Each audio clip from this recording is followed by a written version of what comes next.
Hello, everyone. It's time for Tina's RPG show, I guess. Wait, that's me. I'm Tina. It's my RPG show, I guess. We've got a good one for you today. We're going to be going through Fables, which is a pretty new RPG, and it's super, super fun to watch. It's one of the comfier RPGs that have come out in recent history. So I hope that you're all as excited as I am, which is very excited. But before we get to that, I've got some really important announcements for you all. Submissions for West Coast Weekend are open from now until tomorrow. If you're going live from Oregon, California, Washington State, Nevada, or Arizona, submit your runs to this marathon. We want to show you off. There's more information about that at gamesdonequick.com. We've got an all-women speedrunning event, Frame Fatales, coming back with another event, Fleet Fatales. It's starting November 15th, 2020. Go to gamesdonequick.com/framefatales for more info on that, including the correct date that it's going to be starting.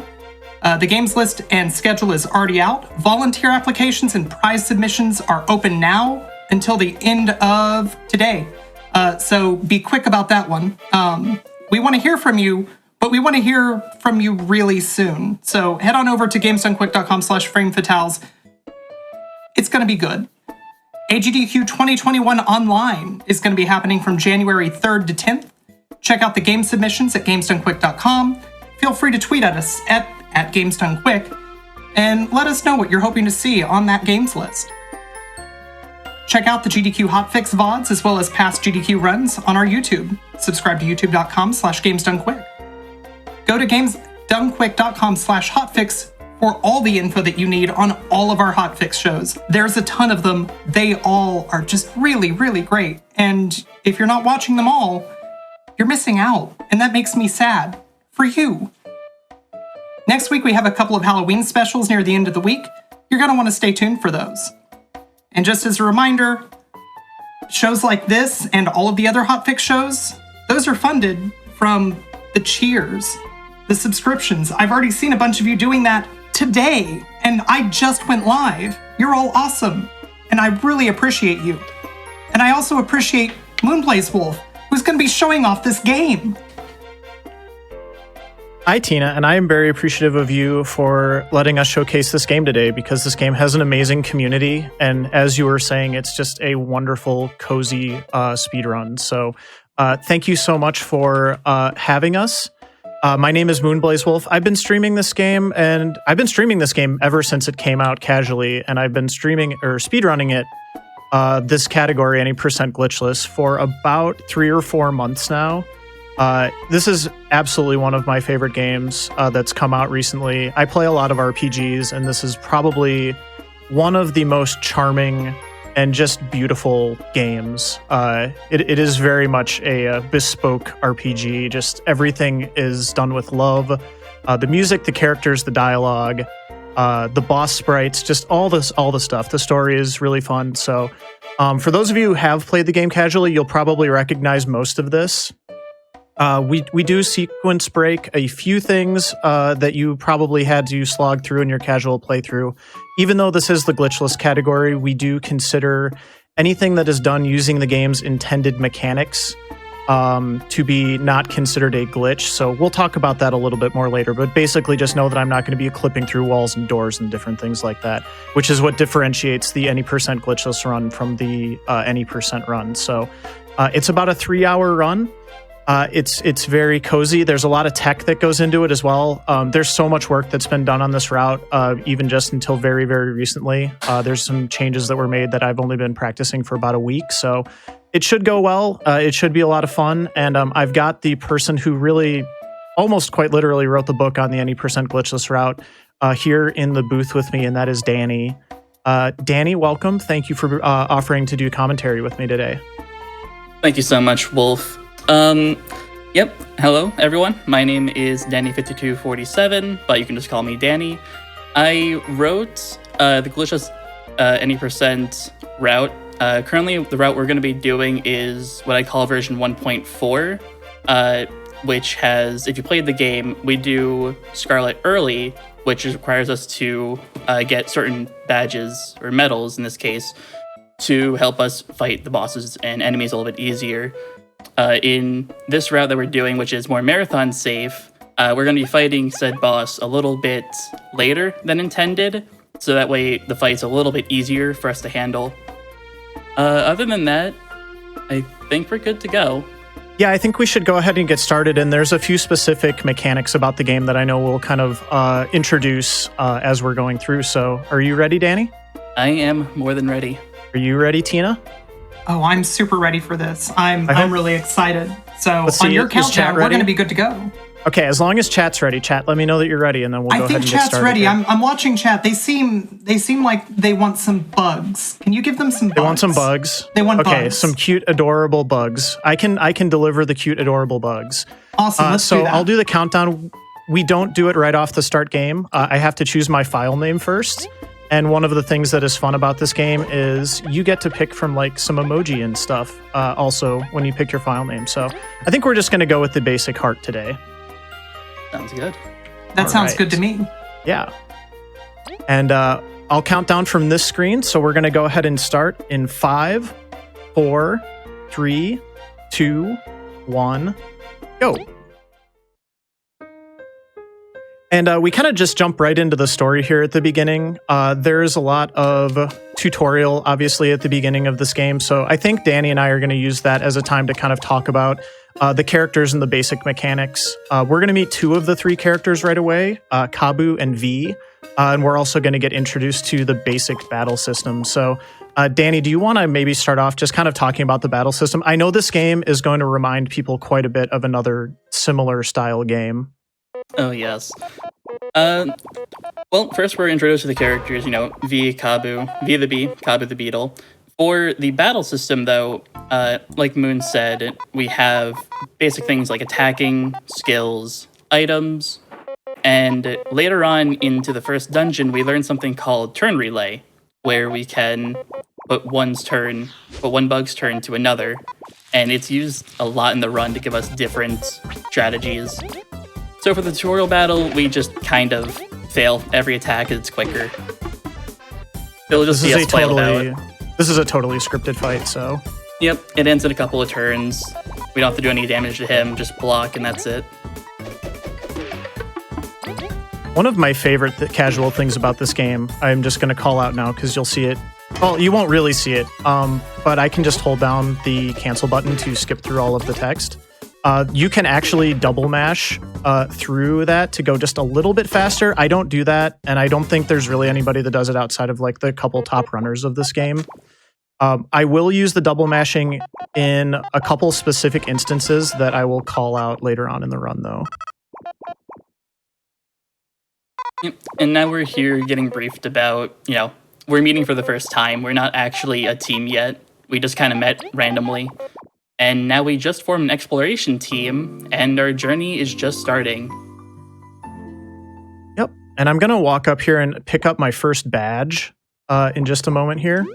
Badges do a variety of things. Danny, do you want to kind of explain the badge system? Or the medal system, I guess. It's kind of both. Badge, medal, we call it the same thing. We know what it's from. The medal system in this game is very similar to said game. You just spend points, and they do different effects. The medal we picked up right there was hard mode, which you don't think would be used for a speedrun since it increases enemies' health and attack.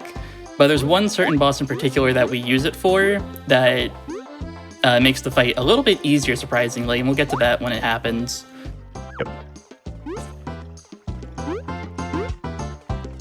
One thing I'll just point out, so all of the encounters, random encounters in this game are not really like random encounters. They are going to be triggered by me running into the enemy sprites. There are a few specific encounters I'm going to want to take over the course of the run, but for the most part, I am not going to want to get into any of them. Yeah, we have a very strict routing system for XP because every single battle, like every single enemy on the ground, they have a certain amount of enemies in them, and it's very consistent throughout every single encounter. Right here, we had Chuck teach Kabu how to use the Horn Slash, and that's a field ability that can cut bushes and knock down sticks.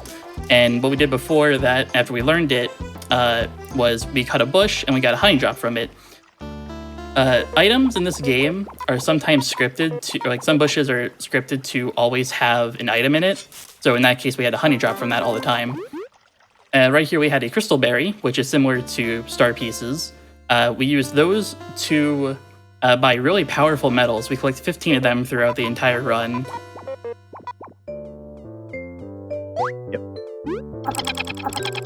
So there's going to be certain things that I need to go out of my way for. One of them is crystal berries, and then the other, which we're going to get to in just a minute, we'll talk about in a second, is called discoveries. So, oh boy. Try and do new strategies? No. Oh, you told me that I could fall into the water there, and no. RNG manipulation. No, yeah, that's just the nerves. We're good. Yeah. But right there, V learned how to throw her beamerang, and that's another field skill that we use quite a lot. It can be used to hit things from a distance and also knock enemies. We use that also quite a lot. Coming up in this room, we're actually coming to our first tech, which is called a delayed ability jump.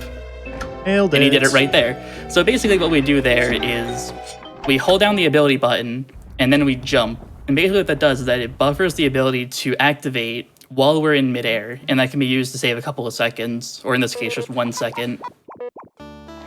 There are some other ones later on that we will get to that are going to basically render certain puzzles, like, not really puzzly. So, but because they use the game's core mechanics, jumping and ability, like, they're not considered glitches. So that's why we can do them in this category. And makes the category so much more fun to use. It really does. Because if you just sort of played the game and did all the puzzles as intended, I'm not saying it wouldn't be fun, but it would definitely be less interesting. And definitely a lot longer. Yes, it would be a lot longer.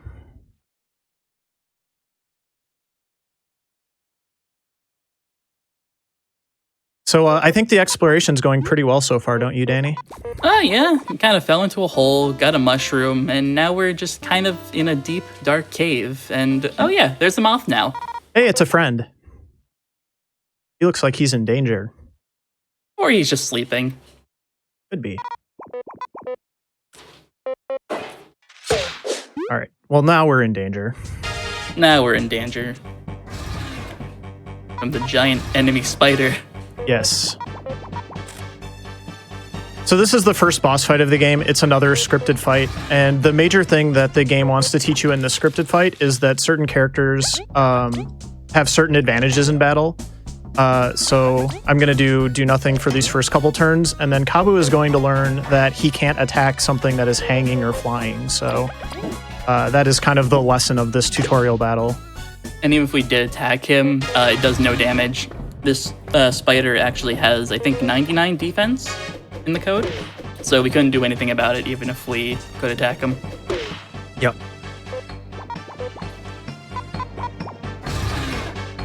And he came back, hooray. Yeah, thank goodness. And we're still not going to fight the spider, but we're going to free this moth. Yeah, just like the last fight, the spider still has the 99 defense, so all we have to do is just attack the web. And we do that by just dealing the exact amount of damage to it. Yep. Yeah, the math in this game for most of the fights is very tight, so they're, like, in that situation, I didn't need Kabu to do any more than, like, the 1 damage, so I just let him do the failed attack for 1 damage, and then that saves a couple seconds.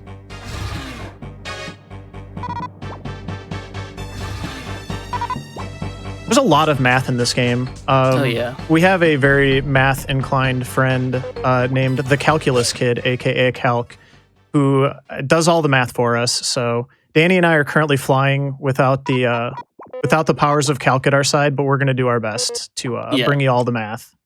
But not too much math. Just enough. Yes. And here we're getting introduced to our third party member, which is Leaf. Basically, the little story behind him, why he got trapped there, is that he was an old he had an old exploration team, and he's one that fell in here, and his teammates basically abandoned him, and now we just finally found him in a web. And these crystals that I'm just going to hit there, those are the game's save and healing system. So if I had been closer to that crystal, I would have it would have popped up a little dialogue box that would have asked me if I wanted to save. So I just hit it from a little bit further away to avoid that. There we go. And that's another trick right there. Hitting the switch, then falling in to set our respawn point back to the main area. Saves a couple seconds, and it's pretty neat to do. Right there is our second medal, an HP plus. It increases a certain bug, just one bug, by 2 HP. We use 2 of these throughout the run, just to give our bugs a little boost, because we don't level up HP at all, so we're going at the basics of 797. And right here we learn that Leaf is not all that he seems. He can seemingly freeze things. Yes. And he has one of my favorite lines in the game after this battle where he's like, my ice magic is pretty cool. It's pretty cool. It's pretty cool.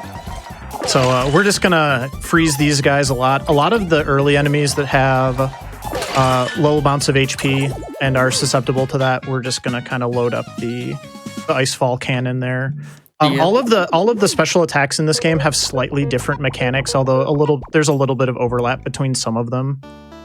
So it's interesting to learn some of the different attacks that you have to use throughout the speedrun, because we do use a variety of them for different battles. And here we're learning that Leaf can use the water droplets that rain down from the sky to freeze them and create actual blocks that we can jump on and push around with Kabu's horn, similar to the stone blocks that we pushed around up above. And another important thing that I did there, which was very quick, but I talked to that statue. Danny, do you want to explain why I talked to that statue? Of course. So, as we said before, those are the discoveries that we have to do. Basically, every 5 discoveries we find throughout the world, we get a reward back at the Ant Kingdom. We get, I think, 15 of them in the run, so we get some little bit of benefits, mainly for the crystal berries. And most of them we get automatically. Some of them we have to manually talk to things in order to get them in our logbook, like that statue, for example. So if you see us just going around talking to random things, that's probably the reason, just to get a discovery real quick. Yeah, and you'll see a little pop-up if I do that says logbook updated. So that's kind of like the giveaway. And right here is a nice little just trick missed that the we can cycle. do. I tried. But yeah, what we usually do is... Ice is slippery, by the way. Very slippery. What we do here, though, is we try to skip a cycle. After hitting that button, we just run up to the geyser and jump on the platform, and if we hit it right, we just save a whole cycle, which saves, I want to say, 5 seconds roughly, something like that. It's quite a bit. I mean, it's enough, but it's enough to be also a worth little. It's also a little finicky. So very finicky. Sometimes you get it, sometimes you don't. There's a couple of these puzzles early on. I'm just going to call out really quick that you can actually clear multiple ways. So it's not necessarily that I'm doing it in a broken way. There are some later on where I'm definitely doing them the way that I'm not supposed to. Oh yeah.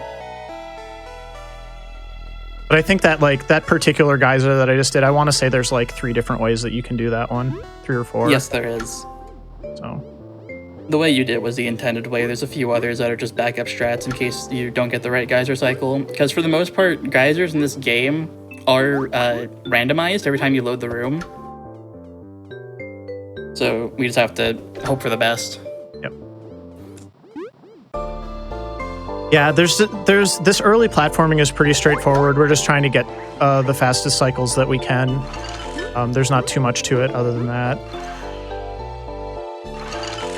And some of that, like Danny was saying, is a little bit out of your control because the geysers are randomized, for example, in those last rooms that we went through. Yep. But this room is entirely RNG free, thankfully. That guy will get you a lot when you're first learning this run.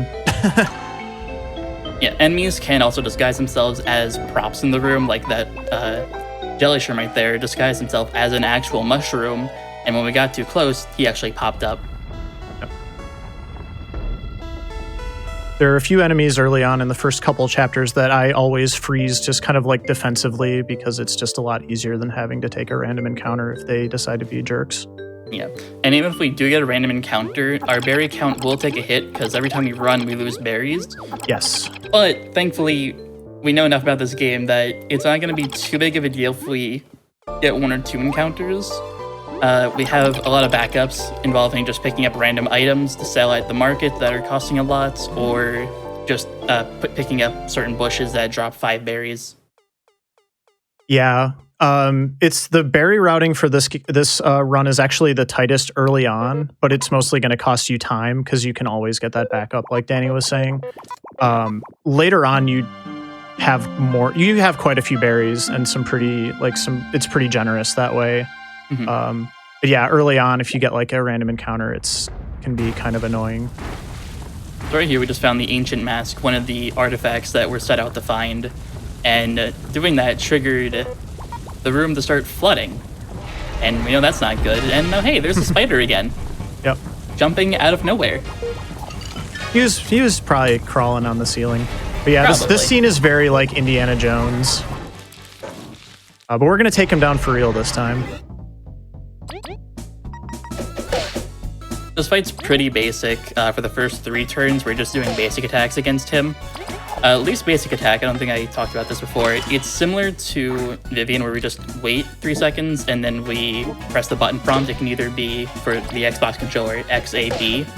I don't know about Switch, but it's just 3 buttons. You have to 3 buttons, one of which you have to press. The timing on it's pretty generous. You can wait a while and it'll still work. You don't have to be like really quick against it. Yeah, thankfully that's kind of nice. Also, we should probably... Can you talk about time blocks a little bit? This might be a good time for that. Every time the enemy attacks, we can do a block, and every time we hit the block button, our character goes to a little defensive position. If the attack connects you within the first 4 frames of that block, you will do a perfect block. Instead of negating 1 damage, you negate 2. I think blocks last for 19 frames, I think we talked about. That sounds right. Yeah.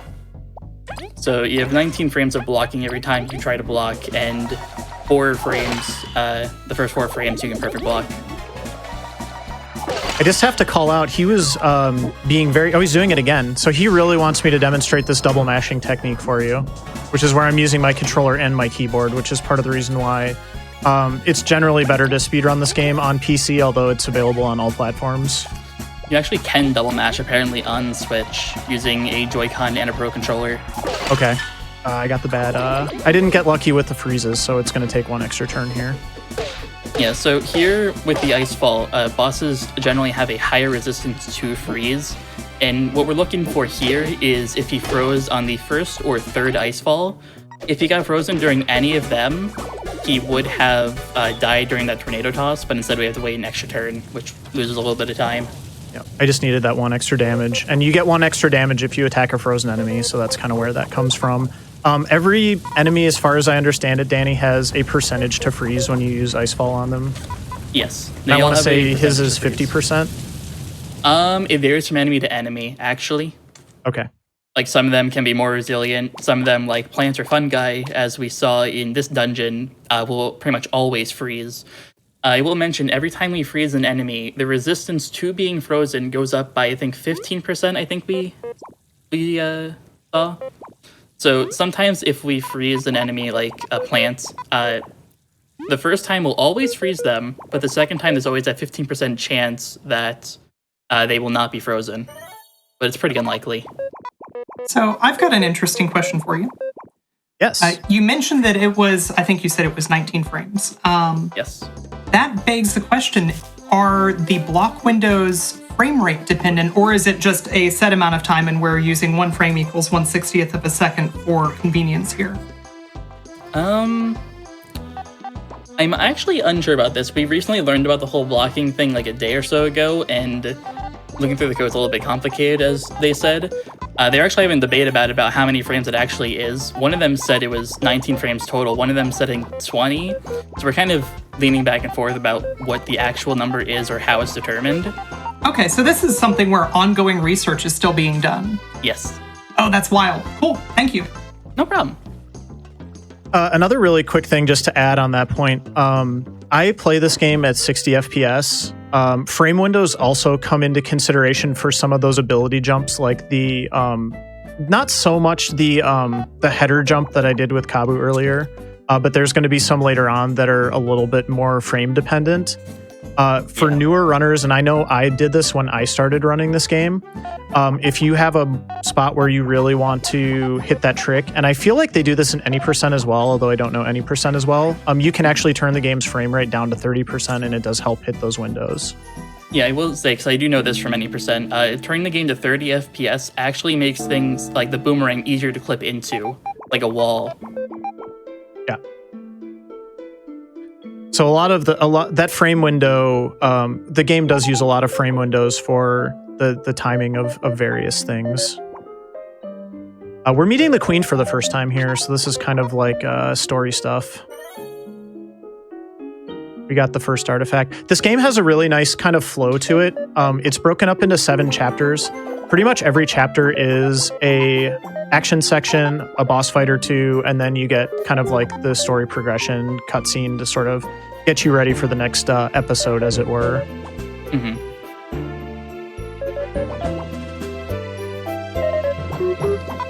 And right now we're being told to go to the Golden Hills, which houses the next artifact we're looking for. Yeah. Do we know? I know we kind of know, but like, do you want to give an explanation as to why we're looking for the artifacts? Yes. As by the intro of the game when you first boot it up, it tells you about the glorious everlasting sapling, a plant so powerful it can grant any bug immortality if you eat just one of its leaves. And what the Ant Queen wants is she wants to use that power to basically rule over the kingdom eternally. And we're all cool with this. Yeah, we're perfectly fine with doing that. This is my first discovery turn-in, by the way. I have 5 of them now, which nets me another 20 berries. I checked those 2 stained glass windows in the throne room, and that gave me 5. So I have 5 out of 15 now. And we kind of need to get prepared for our next journey here. I'm going to grab another quick discovery from this guy. And then, I don't know, we've been going for about 20 minutes, Danny. I'm kind of hungry. How about you? I'm pretty famished. Okay. Yeah, I think our bug friends are as well. Just a little bit. So, yeah, we're gonna learn a little bit about the cooking system here, which is basically the game's crafting system. This is sort of the tutorial for that, so not a whole lot to really say. You can either there's a chef in most of the major settlements, and they can either upgrade. It's kind of like an upgrade. They can take one of your items and either upgrade it into something else, or they can take 2 items and combine them. Mm-hmm. And what we do right here, because we don't actually get the item back from this tutorial cooking session, we just cook the basic mushroom that we got inside a snake mouth, because we don't actually really need it throughout the run. Yep. All right, 1/3 of a mushroom. Let's go. Woo! Hope it was a big one. And now we're just going down. They told us to go south, so that's where we're headed next. I'm going to buy a couple items on the way. We didn't really talk about what berries were. Berries are just the basic currency of the game, so I'm going to go do some shopping here. And then those crystal berries are for buying those special items. Yep. What we're doing right here is we're buying 2 spicy berries and 2 burly berries. The spicy berries increase your attack by 1, and the burly berries increase your defense by 1. What we do with the burly berries is that we cook them into bombs later on, somehow. But that's what they're used for. Yep. And the bombs actually don't do defense up anymore. They are going to do defense down. So a lot of the boss fights, especially later on in this run, are all based on stacking as much damage as we can. So we definitely take like the glass cannon approach to a lot of the boss fights more and more as the run goes along. This is a pretty basic fight against this single wasp. We're kind of learning about the evil wasps here. I don't know if y'all know this. Wasps are jerks. Just, no offense, really but it's jerky. true. Yeah. I'm going to do an ice fall here to hope for the freeze chance, and because it's a little bit quicker. Hey, you got it. That basically just cancels its animation. Yep, it keeps him from getting an attack turn, so it does speed up the fight just a little bit.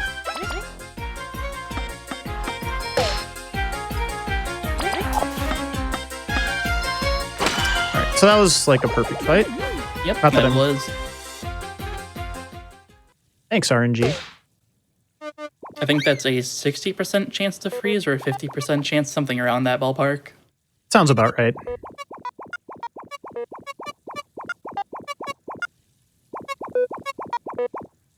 So now we're going to make our way to the Golden Settlement. This is like, I guess I would say, the first real platforming section of the game. We had to do a little bit of puzzle solving and platforming in the Snake Mouth then, but it's a little bit more forgiving. This one kind of punishes you a little bit more if you screw up, so... But before we do that, we go get another crystal berry that's located right behind the entrance. Yep.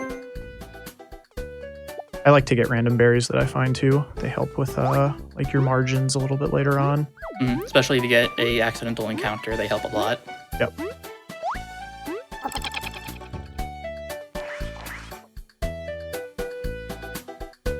All right, so we're gonna learn about switches starting here. So spin things around, they make platforms go up. Pretty fancy.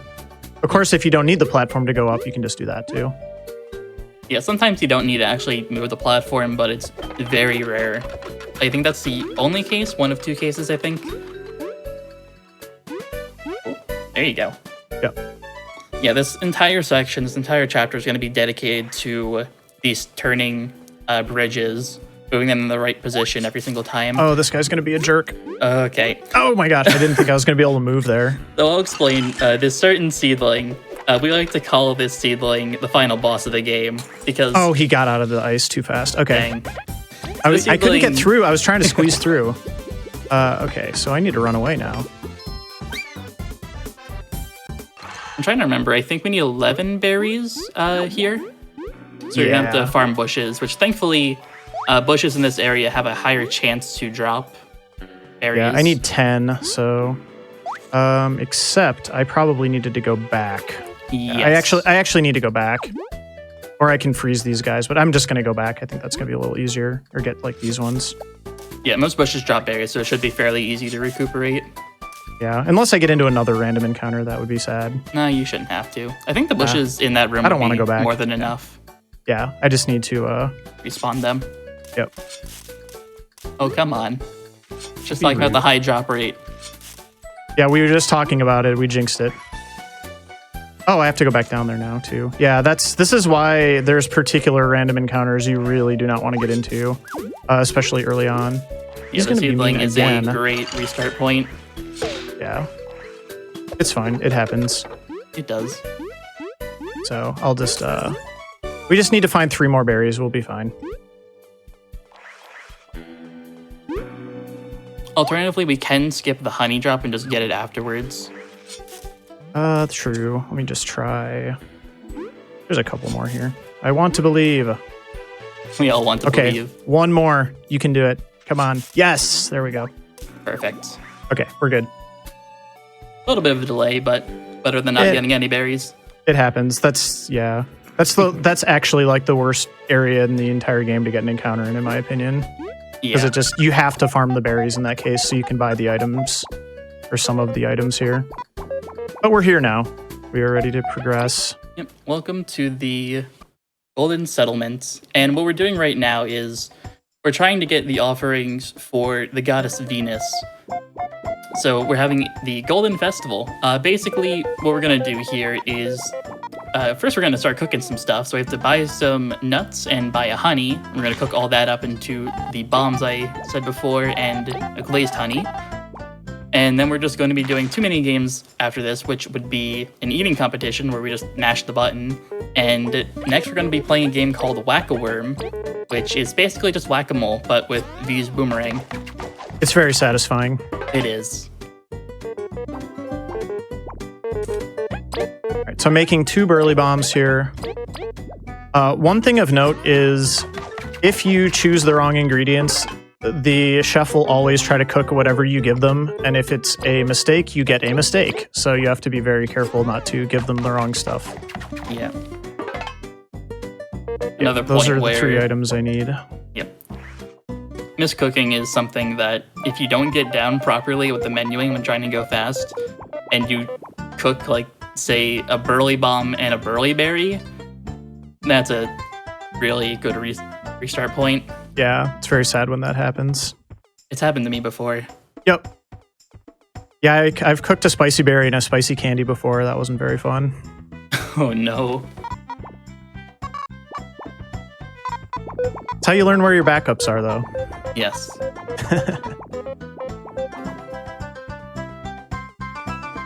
One thing I really like about this game as we're kind of moving through, so Kabu just learned an ability called Pep Talk. We're not really going to use it at all, hopefully.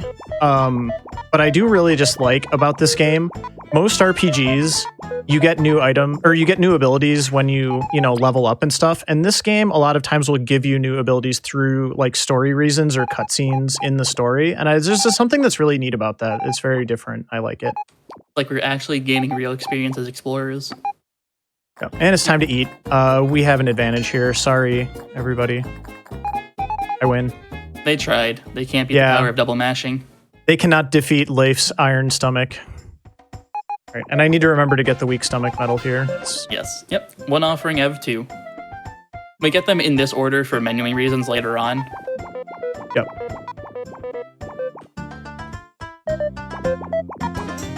And us getting the weak stomach medal hints that we're going to be using poison tactics. So what weak stomach does is that every time we use an item on a bug, they will actually get poisoned. And poison deals damage to the bug by 1 every turn. So we're going to be using a lot of interesting poison strats in ways you've probably never done it in your casual playthrough if you ever tried doing poison strats. Yeah, the weak stomach medal in particular, you would get that in your casual playthrough and you'd be like, why would I get this? I don't want to poison Why would my character. I ever use this? Yeah, but speedrunners find a way. All right, I got my 15 worms, so I'm happy. I'm just going to go chill over here with my friends. Sadly, the whack-a-worm competition doesn't end early. It's one of the things that would be nice for speedrunning purposes, but hey. Look at these worms. They just look so happy. And they just come back for more whacks. It's great. How can I say no? This is also one of the best breakpoints in the run, since if you get really good at this, you have like 30 to 40 seconds worth of just break time. So it's honestly really good. I kind of like waiting, just like to relax and drink some water. Yeah, I usually just go chill over there with Kabu after I get 15, but I don't know. I wanted to whack a few more worms this time. If you play the game casually or if you do 100%, you actually do get to play the game more than once, but in this run, we only do it the one time. And here we learn that V bought a stolen boomerang from this professor. Well, from someone else who stole the boomerang from the professor. And they kind of caught on, and now they're using us for research. So what Honk right there gave us was the ability to halt the boomerang in midair, even though physics don't work like that. So you can see there, the boomerang is staying right there, and it's moving the crank on its own. And if we open the windmill, we just go in, grab the crystal berry, and leave. Who am I to question science, though? It's best not to question it. The Hurricane Toss does have one other benefit for when we use it as a battle ability that we may have to explain here in a second. But it probably would be a good time just to go over Hurricane Toss since it's so important to the run, Danny. Yes. Basically what Hurricane Toss is, which is the ability we get when getting the halt ability, is it pierces... It's basically Tornado Toss, but it costs 2 more, so it costs 5 TP instead of 3 TP. And it pierces 1 defense. Which may not seem like much, but in this run it's extremely useful because we use something that basically increases its damage by doing essentially nothing. Yep. And of course, immediately I'm going to have to use Hurricane Toss because she used defense up. Yeah. This is the worst of the 2 options. We tried to not let Arya do the defense up, but she did it anyway. It's kind of out of our control. Yeah. It's not too big of a deal. It just loses just a little bit of time. Yeah. In a game that's as tightly routed as this for a lot of things, when you're running, you always want the best option in these situations, because if you get bad RNG in maybe 4 or 5 fights, let's say, it adds like probably a couple minutes to your run at that point. Mm-hmm. So anyway, goodbye. Part of the reason that fight is also so tightly scripted is she has and other bosses have this as well. We have to kind of avoid certain reaction scripts that they have, where if you end a turn with them between X hit points and Y hit points, they will do something really awful that you do not want them to do. Yeah, in this case, when you get her to around half health, the turn afterwards, she would summon a Venus Bud, and we'll see that enemy in a little bit. But basically, it can heal Arya and attack you, and if you miss the attack, it'll put you to sleep. So, definitely drags out the fight. Do not want. Do not want that at all. Yep. And this is the Bud that she would spawn if we did not kill her on the turn that we did. There are buds though. We're gonna make friends with them later on, just not right now. We have to prove ourselves first. Yep. Because all they know is that we're coming to steal the artifact. Because V so graciously told them our plan to just take the artifact. Yeah, V's a little bit kind of brash, you might say. Very greedy. Wants all the berries. She's a treasure hunter. All right, this is the first random encounter that I'm going to take on purpose, so don't worry. Yep. Basically, what we do here to deal with the enemies real quick, so we do 2 ice falls, then Kabu attacks the acornling in the middle. I didn't get the golden seedling. Yes, the golden seedling. The golden seedling, I'll just explain real quick. Every seedling type enemy, so this acornling right here in the middle, or the seedlings that we saw at the beginning of the game, they all have a 1% chance to spawn a golden seedling, which basically, upon defeating it, gives you a lot of XP and a really useful item, but we kind of don't want that, even though it's so rare. That's a lot of berries. Jeez, I'm back on track now. Yep, back on the berry route. Yes, let's go. Yeah, we don't want the golden seedling at all. Even if you do manage to kill it, which I did in a practice run the other day, it like completely screws up your XP route, and I was just like, okay, no, well, now what do I do? Yeah, I'll have to do some routing on the fly. Yeah. And the main goal of this dungeon is to collect cranks that we've been using throughout this entire, path here. So we use those to get to different areas, and our main objective here is to find the 2 big crank halves and put that in the middle of the dungeon where we started off. So right now we're in a room where one of the big cranks are located. And this is probably the second hardest room in this dungeon. Chapter 2, we've decided, is pretty much the hardest chapter in the game, movement-wise. So that's unlucky. Yeah, I didn't mean for that to fall into the pit right there, so now I have to freeze this guy. You can normally just jump across that one. Yep. So, all right, this is actually, so this is the first of our unintended puzzle solves. Yep. It's not going to look like much, but I thought I got it. Yeah. You're not supposed to be able to get that like that. Yeah, usually what you have to do is use the water drip right here to freeze it and then move the ice block slowly across the bridge. But instead we just do an ability jump, which I said before, instead of a delayed ability jump where you hold it, you press the ability button and then the jump instantly after, kind of like use your thumb and like just mash both buttons. And you'll just do what we did there, where V would jump and throw the beamerang at the same time. Yep. And the major thing, especially with the beamerang tosses like I just did, is you're not supposed to be able to throw the beamerang from that height. So you get the extra height that you wouldn't otherwise normally get. And this main room right here is probably one of the hardest. If you fall into the pit right now and you don't hit the respawn trigger that's right here, if you fall in, you'll have to respawn back at where those 2 cranks are, and we don't want that. Also, you always get some weird camera lag coming off of that one platform for whatever reason. As if you go too fast, that happens. It's because of the crank actually moving still. So they want you to get the whole overview of everything going on.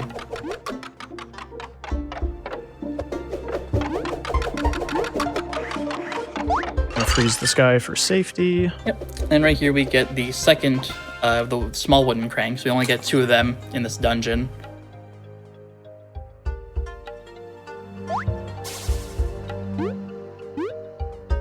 And we just gotta move right on up, put the crank in the hole, and then move that platform up, and then we'll be going into the second area to get the other half of the big crank that we need. Yep. This room's got a fight as well, so again, a game kind of mixes in the activities that you do as the player, which is really nice. Mm-hmm. And the main reason... This is also... Go ahead, Danny, sorry. Okay, I was just going to say, the main reason why we have such a strict XP route is if we didn't fight those enemies beforehand and got the level up on them, we would not have enough TP here to actually do 3 ice falls. since we do 3 ice balls here to end the turn in 1 shot. Yep. You just said exactly what I was going to say, so we're thinking alike here. And there's that resistance. Normally that board would freeze, but I think it had a 30% resistance at that point. Oops. Sometimes I just randomly forget to do this part of the puzzle. This puzzle seems easy, but if you just do 1 wrong jump and you don't have the right respawn trigger, you can lose a lot of time in this one room. All right, so we have a big crank. There was a big hole back in that main room to put it in, so we should probably go do that. Yep. There's one thing we have to do in this room first, though.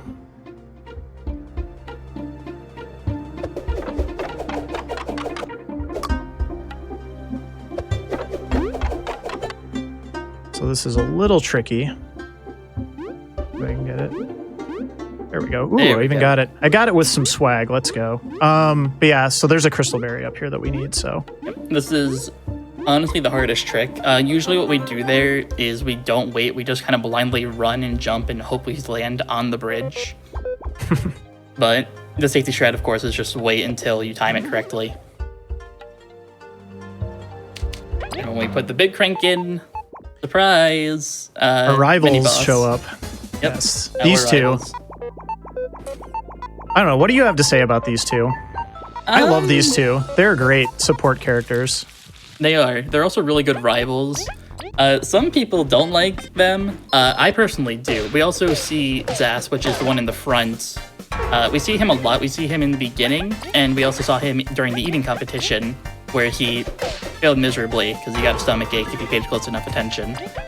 The other person, Mathava, she's kind of like a singer-explorer. So she's part-time singer, part-time explorer with Zasp here. And their goal right now is to try to take the fame away from us and take the artifact for themselves. So they're kind of a mean bunch, but... Oh, nice. Well, I got very lucky because Kabu got the... Oh, the taunt. Kabu got the taunt, which is actually the worst thing that can happen there. So It worked out perfectly because I got the freeze on Zas, but I was able to kill everybody anyway. So anyway. Yep. And now since we're out of TP here, we just kind of have the basic and the death, which takes around 3-ish turns. Yep. I did get the best possible scenario there at the beginning, though, which is where he froze, and then Kabu was able to attack him. And the taunt on Kabu, so it's even faster. Yeah, and it's safer because when he taunts, he doesn't do anything. Yeah.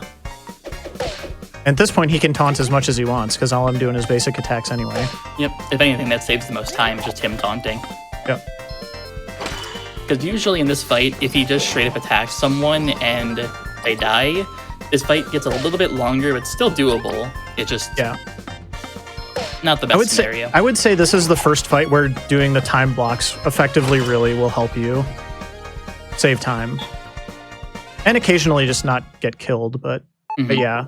The time blocks get more and more important as the game goes on. Yep, and we defeated them, so they just kind of run away now. Yep.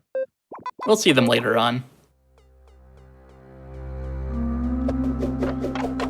We have more puzzles to solve. Just a few more. Yeah, not too bad. Now we get to use the offerings that we got at the festival here. Yep.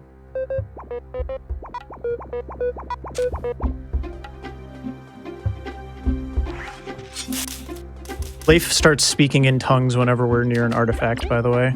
Yes, the ancient dialect of the roaches.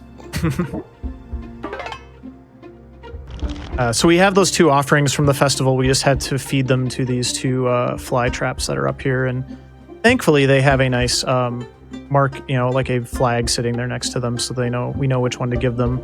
If you give them the wrong one, you will get a random encounter, and that is very bad. Yep, you'll fight, I think, 1 or 2 Venus buds. Oh, he was in a really bad spot. Okay, Oh, I might get an encounter here. Nope, we're good. And this is why we call this room the Cursed Room. There's a few of them throughout the run, but basically, along with the other points in the run where things can go seriously bad, this is one of the biggest rooms in Chapter 2 that can really mess up your game. If you fall into Yeah. the pits, chances are the acornling we froze at the start, or this chomper right here, will encounter you as soon as you respawn, because they move a little bit sooner before you do, I think, or at least it seems like it. So, oh, thank God. There we go. Yeah, we're Not good. a bad curse That rule. acornling is my least favorite enemy in the entire game. Yes. Not even an exaggeration. It's pretty much mandatory to freeze that thing and hope it doesn't get unfrozen by the time you end up trying to go and hit the crank. Yeah. Okay, so we should probably talk about this boss fight that's coming up. All right, this is going to be a big boss fight using different tricks that we haven't seen before. But first, what we do is we put on hard mode for this fight. This is the only fight in this route that we do hard mode for. And the reason why we do it is because the boss actually has less health in this fight compared to normal, but he gains 1 defense. And the reason why we cooked those burly bombs was to lower his defense, so that way we can just deal damage to him normally. And we do a pretty interesting strats to it as well that I'll get into when we actually do them, involving break and hurricane toss. This fight also just has a chance. If he does a particular pattern, I can't beat it, even with perfect blocks. So I'm going to do my best, but we'll see how it goes. This is one of the few really scary boss fights in the run, I would say. Yeah. What we're going to do right here is we're going to have one of the people... we're going to spicy berry Cabo, and we're just going to attack him a few times, get him low enough to the second phase of the fight.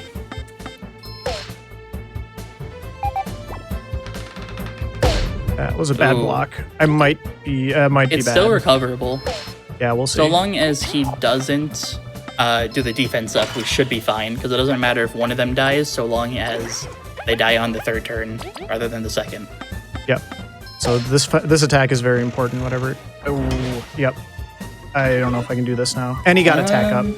Yeah. I think I'm going to just start the fight over. Yeah. We needed him this turn. Yeah. I missed my... If I had perfect block there, I would have been fine. But anyway, at least he kills you really quick. So Yeah. we can just start. One of the nice things about this game is, from a speedrunning point of view, is if you fail a boss fight, you can always just go right back into it. So it's not a huge deal time-wise. The reason I'm actually taking safety saves before some of these boss fights is because when you level up, you can actually drop an input and level up the wrong thing that we don't want. And so that's actually why I'm safety saving. Oh, he did the attack up again, you jerk. That should be fine as long as he doesn't target V, but that is we'll definitely see. scary. Not what you want.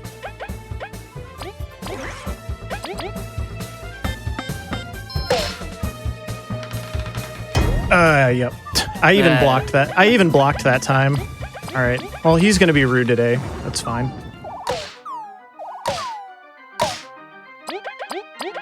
Usually it's not this bad, but RPG speedrunning, right? yeah. This is the only fight where we have the most trouble. Thankfully, it's Yeah. only in Chapter 2, so it's not that big of a time loss if you have to redo the entire run. But it is 40 minutes in, so it's a good chunk of time wasted. Yeah.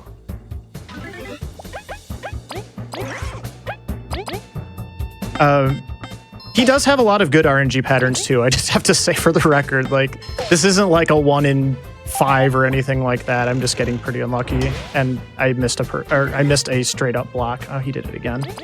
All right. Well, the nice thing is he did that AOE first, so we'll see what happens here.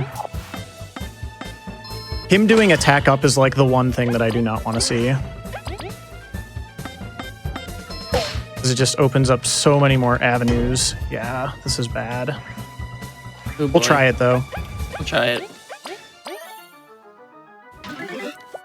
So basically what we're doing here now, because we just got into this second phase, what we're trying to do here is we're trying to buff V, take down his attack, and then use Hurricane Toss. What this does is... let me look at the notes real quick. He did the AoE. Well, gives me more time to explain it, I guess. Yeah, there's nothing I can do about that. If he had Yeah. done a targeted attack, I just needed V to live that turn, so... Like I said, this happens. Yeah, when it comes to Vigu and the Hurricane Toss, when an enemy has naturally 1 defense and we use the Burly Bomb on them, since they have 0 defense, but there's a weird quirk in the game where if you do the Hurricane Toss, it still pierces that defense, but since it technically has -1 defense, the attack does an extra point of damage, which really helps during this fight, because we do more damage than what should be possible. All right, this is looking better. Definitely better. Not to jinx it, but that's fine. Okay, we should that's be good. now. Yep. No status boost. And Kabu's hurt. We can win this. I would have to screw something up on my end this time, which I'm very capable of doing.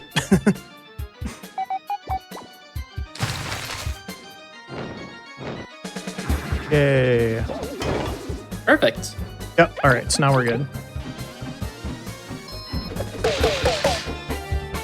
I'm only using the air. We do more damage to him. Instead of doing 4-3-2-1, we do 5-4-3-2-1. I'm unsure of why this happens. Something in the code, I think, like gives him like -1 defense against Hurricane Toss again. But we just do Or more it damage gives with V him. +1 attack or something. Something like that. Yep. Either way, we just kill him really fast. And there's the hardest boss in this run gone after Pretty 3 much, tries. That was still pretty bad RNG. It was horrible. It's not uncommon to lose once. It's pretty bad to lose multiple times like that. But we did it. So, yep. And that is going to be the end of chapter 2. That's the second artifact. The Ancient Tablet.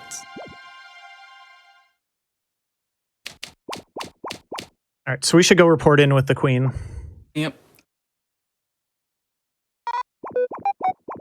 Oh, and also Venus likes us now. Yeah, that's nice. She realized we're not bad people. We're the good bugs. We are the very good bugs. One of the nice things about this game as you go along, because this is a new area, so thankfully we don't have to trek all the way back to the Ant Kingdom. There are shortcuts.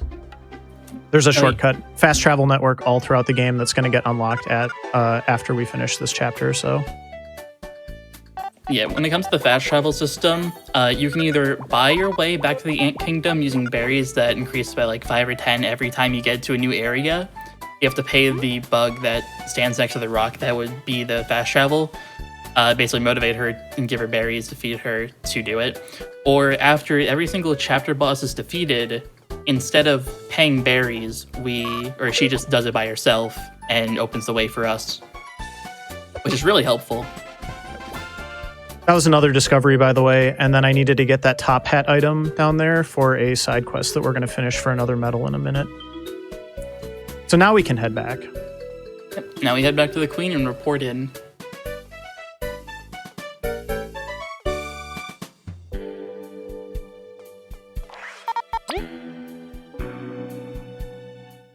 And you just wanted to get right in my way. Don't you love it when they do that? Not really. They do, though. At least it's worse when a random enemy does it. They do that too. Like the seedling and the sign. Yep. One little lore thing that I'm going to call out for everybody to watch for over the course of the run is I talked about those 2 stained glass windows that I checked for discoveries early on. You'll notice there's 2 other stained glass windows that have curtains in front of them. It's very odd. Wonder why those are covered up. It is a mystery. Is a mystery. And it's interesting because we can look at it like from a tiny angle and see like the purple and the brown. Yeah.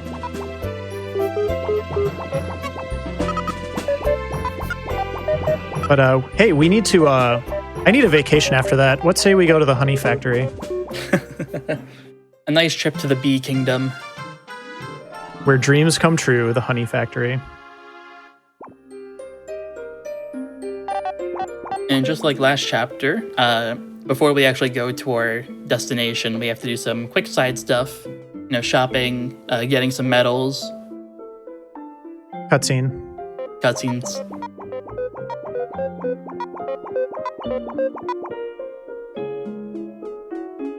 Leif likes to share his little revelations when you come out of the throne room like that. He has amnesia or something to that effect, so. Something like that. Yep. This is the side quest bug. Yep, instead of just manually selecting every single side quest, we just talk to him and we take every single quest that's available. Which is a nice feature, thank you. It is. Also, this is my favorite secret crystal berry in the game.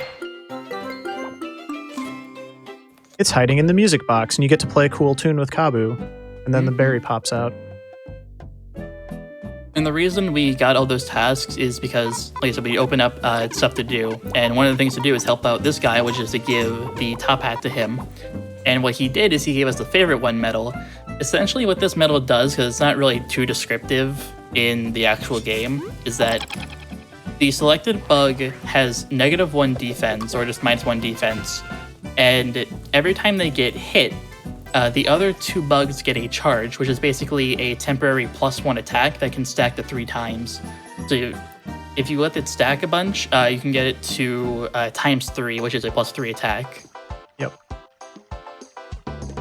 And I need a few more. I need to reload on my spicy berries. Now, Danny, also remind me, do we have a way of controlling when a certain character might take damage in this game? Besides taunting with Kabu, which lets all of the enemies actually target him only, it's a set percentage on who's in front. So I think the front bug is targeted, I think, 60% of the time, and the back 2 get targeted, or I gotta think of the actual things. It's not 60, it's a little bit lower. It's oh like gosh, 25. Why are you still following me? Yeah, that guy likes to follow you a lot. Wow. Yeah, no, you're very right. I was thinking of the little trick that we're going to set up here in just a second with yes. our medals that we have. So remember we were talking about poison earlier? Yes. Poisoning and favorite one. Yep, this is a classic combo, shall we say, that we're going to use for a little bit here. And you'll see that the Venus Bud was on the side there. She's helping us now. And every time we talk to her, she can heal us fully for 8 berries. We use her a few times throughout the run just for a quick heal. Since for the most part, we heal based on level ups. We heal like usually after bosses or right before bosses to ensure that we're fully healed for the next fight. Yeah, it's the main reason why the XP routing in this run is so tight, is to ensure that you get the level ups and those full heals at specific times when it's most advantageous to you.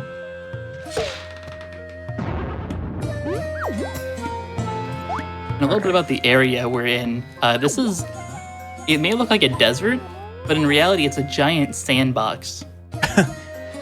Yeah, we were trying to think about how to like describe the world of this game before, and I know we kind of came up with the idea of it's like Honey, I Shrunk the Kids a little bit. Yeah. Like they're all down there.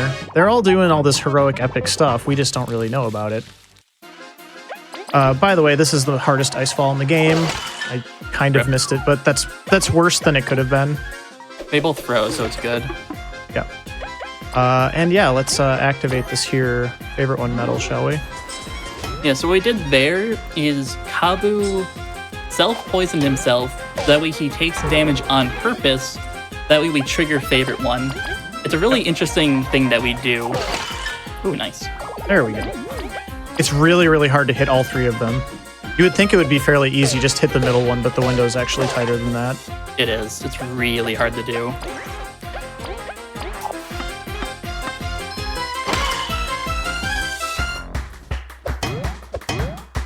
And you'll see here that the wasps are helping the bandits in trying to capture us and take out the caravan. Ooh, nice. Yeah. That one got going pretty well. No, we'll just attack with him. I don't know, or her. I don't know if that's better. I guess it didn't matter. I wasn't counting. If only we had Calc here. Yeah. He would have told me. Nerd. He would have done the math right on the spot. Yeah. No, that fight went pretty well. It went great.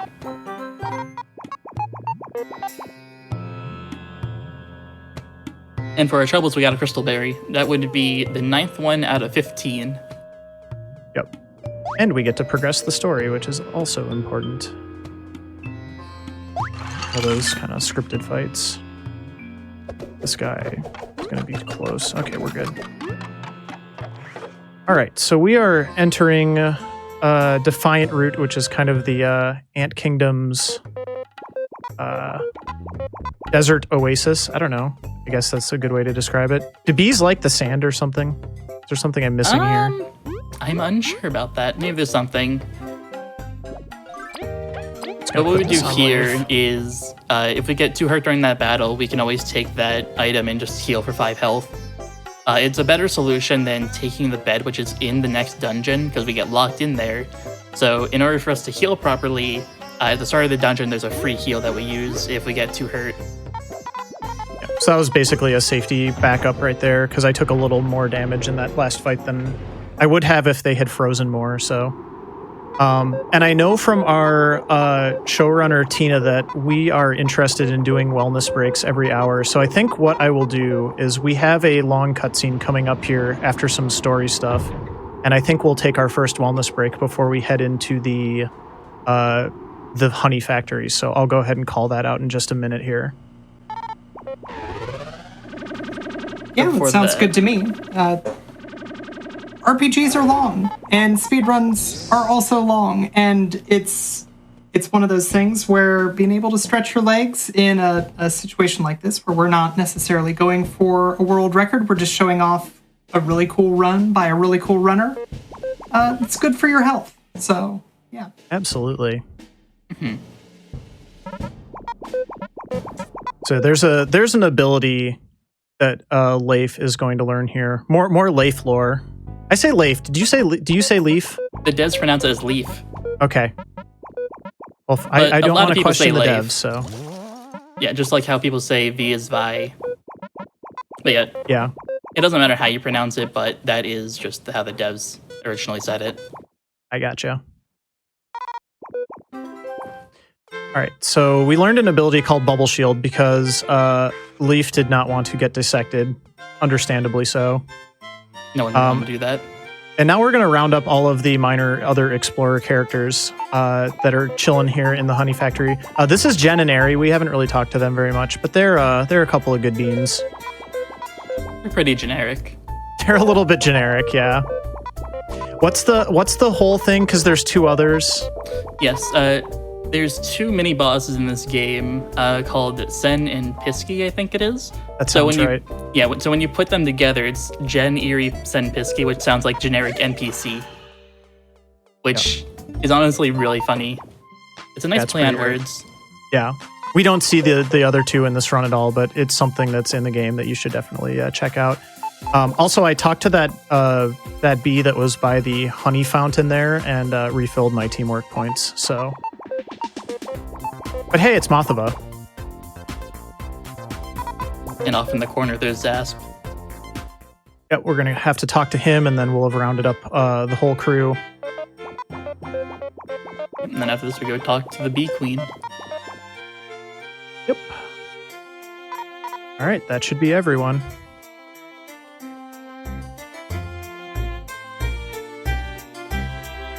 When you see this, like the map spinning and stuff like this too, like this is probably just my favorite part of how creative this game is some of the areas like that. Like we're just walking around in a circle around this big, room in the middle here, but it just kind of spins the camera and it's really cool. So, but anyway, this is the long cutscene. So I think once we are done with this cutscene, it would be a good time for a wellness break.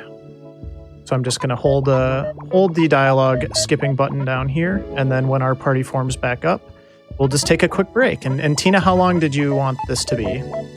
They usually are about 5 minutes, so... Sounds good.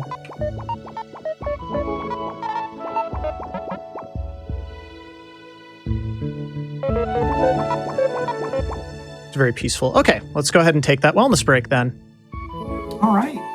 Well, already, this is way, way, way further into the game than I got casually in an hour, so already super impressed. But yeah, now's a good time to stretch your legs, refill your water, just, get your blood flowing a little bit, because sitting in a chair all day, which a lot of us are doing right now, all day, every day, that's That's not good for you. Moving around just a little bit.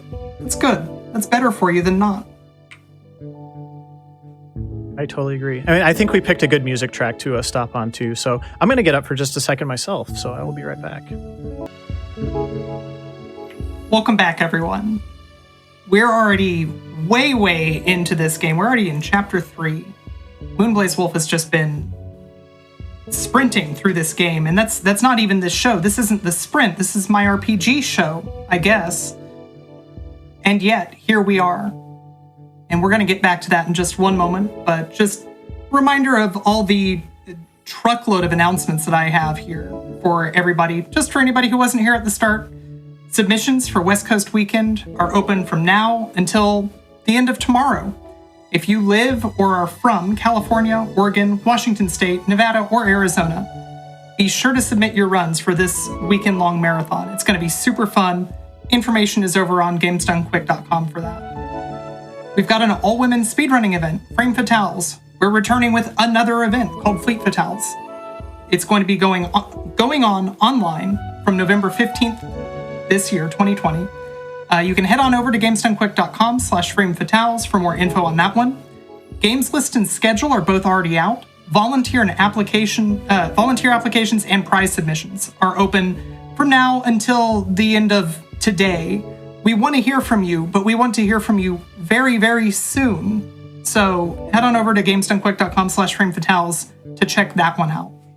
AGDQ 2021 online is going to be happening from January 3rd to January 10th next year. Go ahead and check out the game submissions at gamesdonequick.com.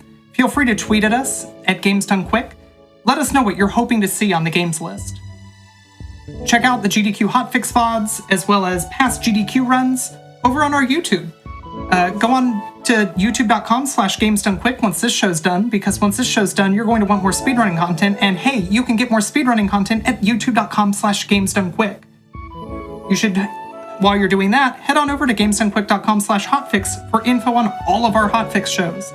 We've got a ton of them, and they're all really great. If you're not familiar with them, you're missing out. But the good news is that you don't have to miss out. You can head on over to gamesdonequick.com/hotfix. Next week, we've got a couple of Halloween specials towards the end of the week. Stay tuned for that. It's going to be really fun. Previously, we were putting out a request that you reach out to us with ideas for a hotfix show for you to run. We've had a ton of responses to that. Thank you so much. We have selected a new show, so stay tuned for that. And finally, just a reminder for everyone, shows like this, all of the hotfix shows, not just this one, but all of the content that you get almost every day of the week, that is funded from your cheers, your subscriptions. There's been a ton of both of those so far this run. You're obviously really excited for Bug Fables. I'm excited for Bug Fables. Thank you all so much. Moonblaze Wolf, thank you so much for bringing the excitement. I'm really excited about something. Can I tell you what it is, Tina? I want you to tell me what it is. I just realized, because I've literally never stopped like this and just watched the game stopped before, I didn't know that they blinked. That is so cool. They're blinking right now. Do y'all see that? I'm not a bug expert. I'm not an entomologist. I'm at least 50% certain that insects don't blink. I'm not sure that that's accurate. I'm not. I think they might have taken artistic liberties. I'm just going to tell you that straight out. I think you're right. I think also they may also not know ice magic and be able to throw boomerangs and stuff like that as well. I don't think. I guess it's just true. One of Why many would they, things. No. Let's not go too far. Like that's not artistic liberties at that point. That's lying. And why would a game lie? What could they possibly stand to gain? Well, I think we already pointed out that this is exactly what's going on in all of our backyards. So, exactly. I guess we can there's just some things that science cannot explain. So. But most documentaries don't stand still. So are you ready? I'm definitely ready to get going again. Danny, are you ready? I'm sure everybody's ready to get back to the action. Ready. So. I need to know whether or not chat is ready, though. Because if chat's not ready, we gotta wait. We can wait. Oh, wait, no. Okay, I'm being informed that chat is very ready. Okay. Well, on your countdown, we can get going. Let's see a bunch of those Twitch Pride B emotes in chat as we get going back here. And yeah, I think we can go ahead and get started again in 3, 2, 1, go.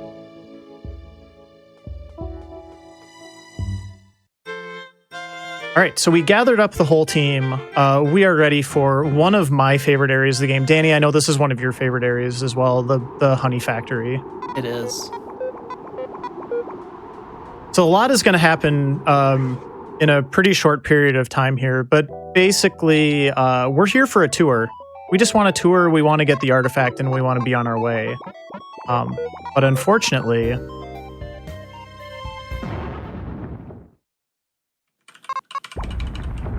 things are not as they seem. It's a code 32. Not a code 32. Danny, what's a code 32?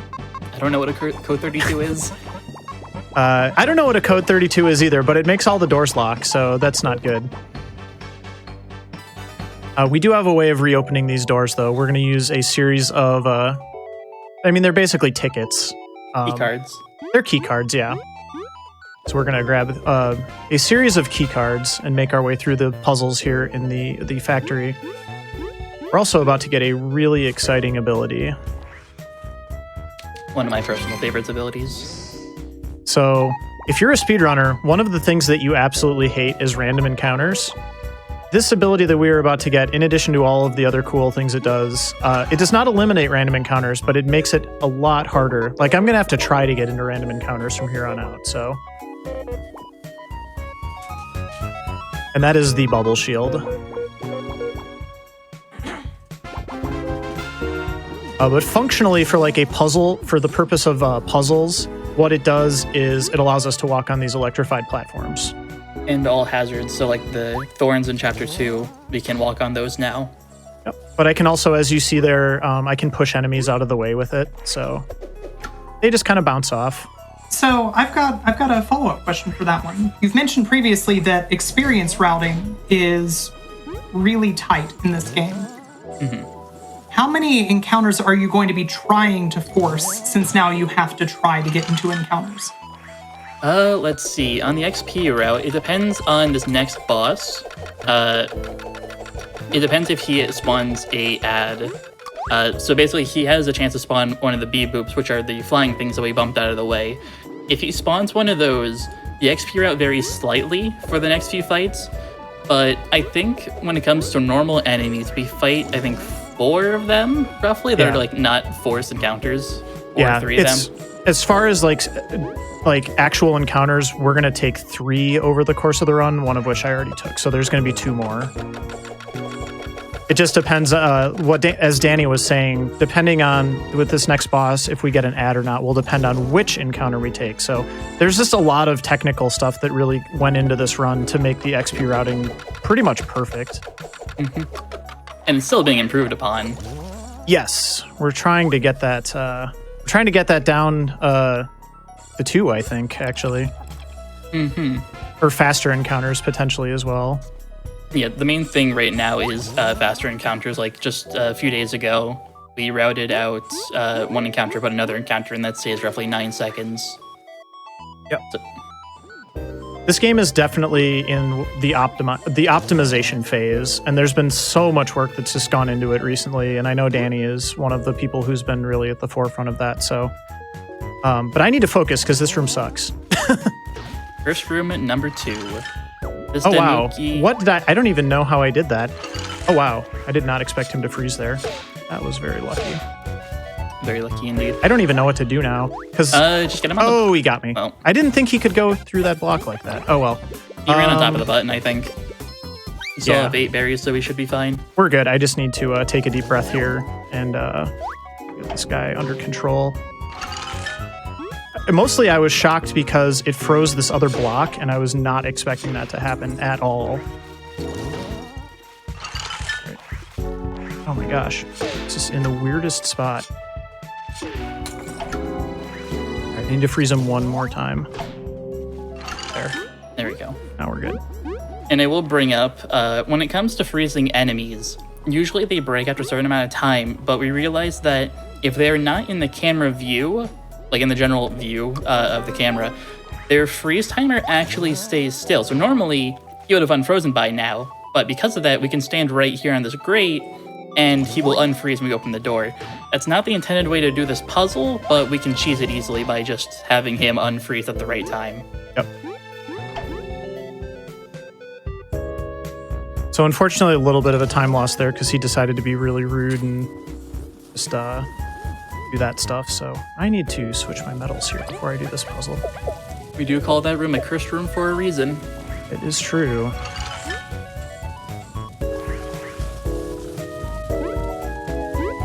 Okay.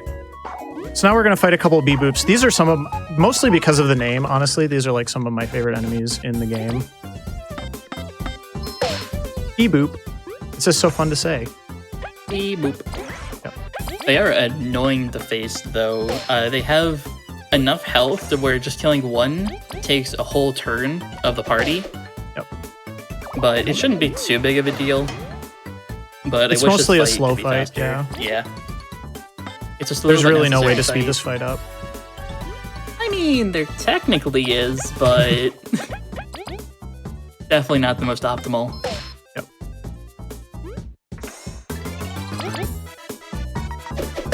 Alright, so that's that fight. These aren't random encounters, these are all story encounters as well, because they had Jen and Eri cornered here, that's bad. Somehow. Well, Jen and Eri aren't the bravest heroes in the shed. They have their moments sometimes. It's true. Alright. So, this puzzle is interesting. Basically, with this puzzle, we have to hit a certain button, which would normally be the tattle button, and we have to hit this button and move the platforms slowly but surely across the room. The main thing about this room that causes a lot of frustration is if you bubble shield and you press the button at the same time, it actually takes you out of the bubble shield, and we've gotten hit by the pads a lot because of that. Yeah, I played that very safe. Very safe. Oh yeah, and that happens sometimes. Yeah, don't worry about that. It's perfectly normal. They're fine. I'm also fine.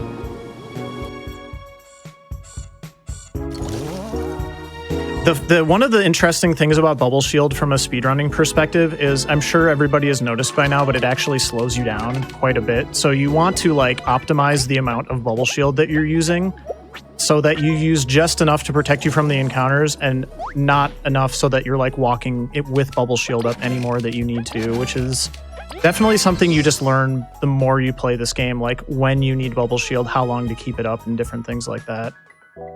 And which enemies you're forced to bubble shield against. Yeah. Yep. So this is some evil honey. What we're trying to do here is get 2 or 1 freezes, and we got 2. Wonderful. That was perfect. Yep. Thankfully they froze, because usually we taunt beforehand. If they're all unfrozen and all underground, Kabu cannot taunt. So it's a good thing that you did that. I was just really excited to see how many of them were going to freeze, so I'm glad I got lucky. I don't blame you at all. And Kabu took the hit for all us. 3 of them never freeze either, let's just be honest. Yeah. That never happens. It sometimes happens. It's very rare, though. Yeah.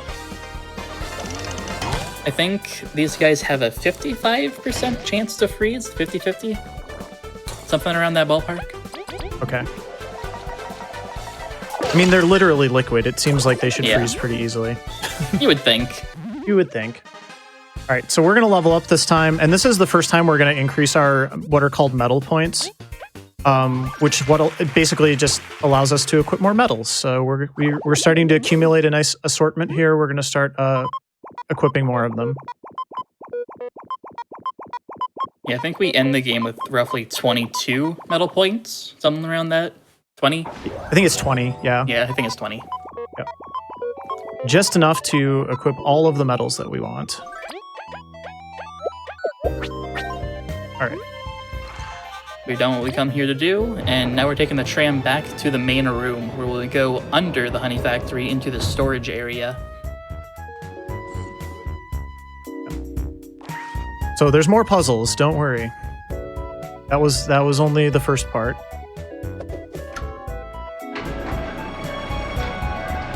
And the music will smoothly transition over to one of my favorite soundtracks in this area.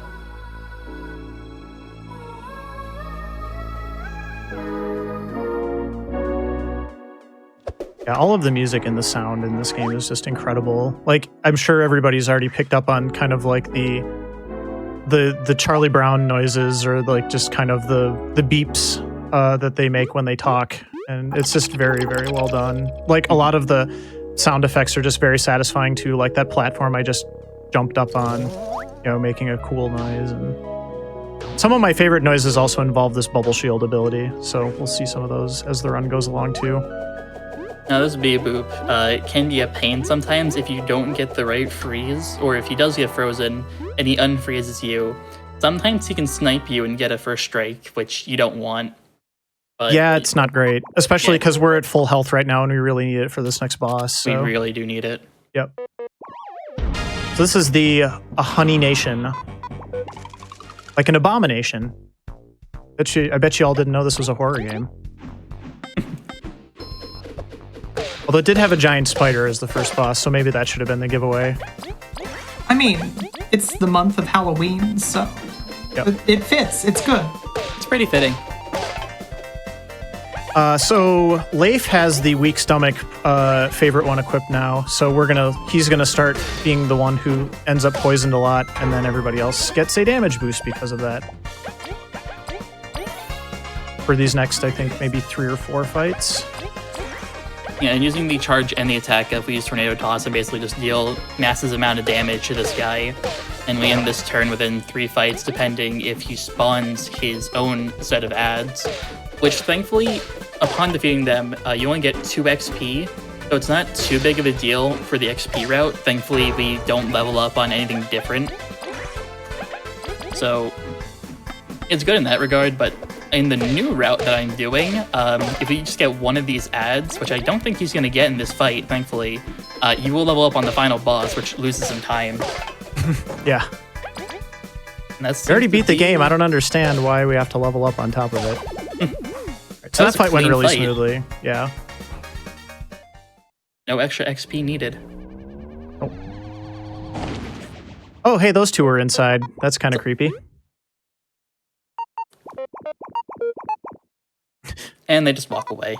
Yeah. And Zas, being the understanding one, gives us the last factory pass that we need to complete the dungeon.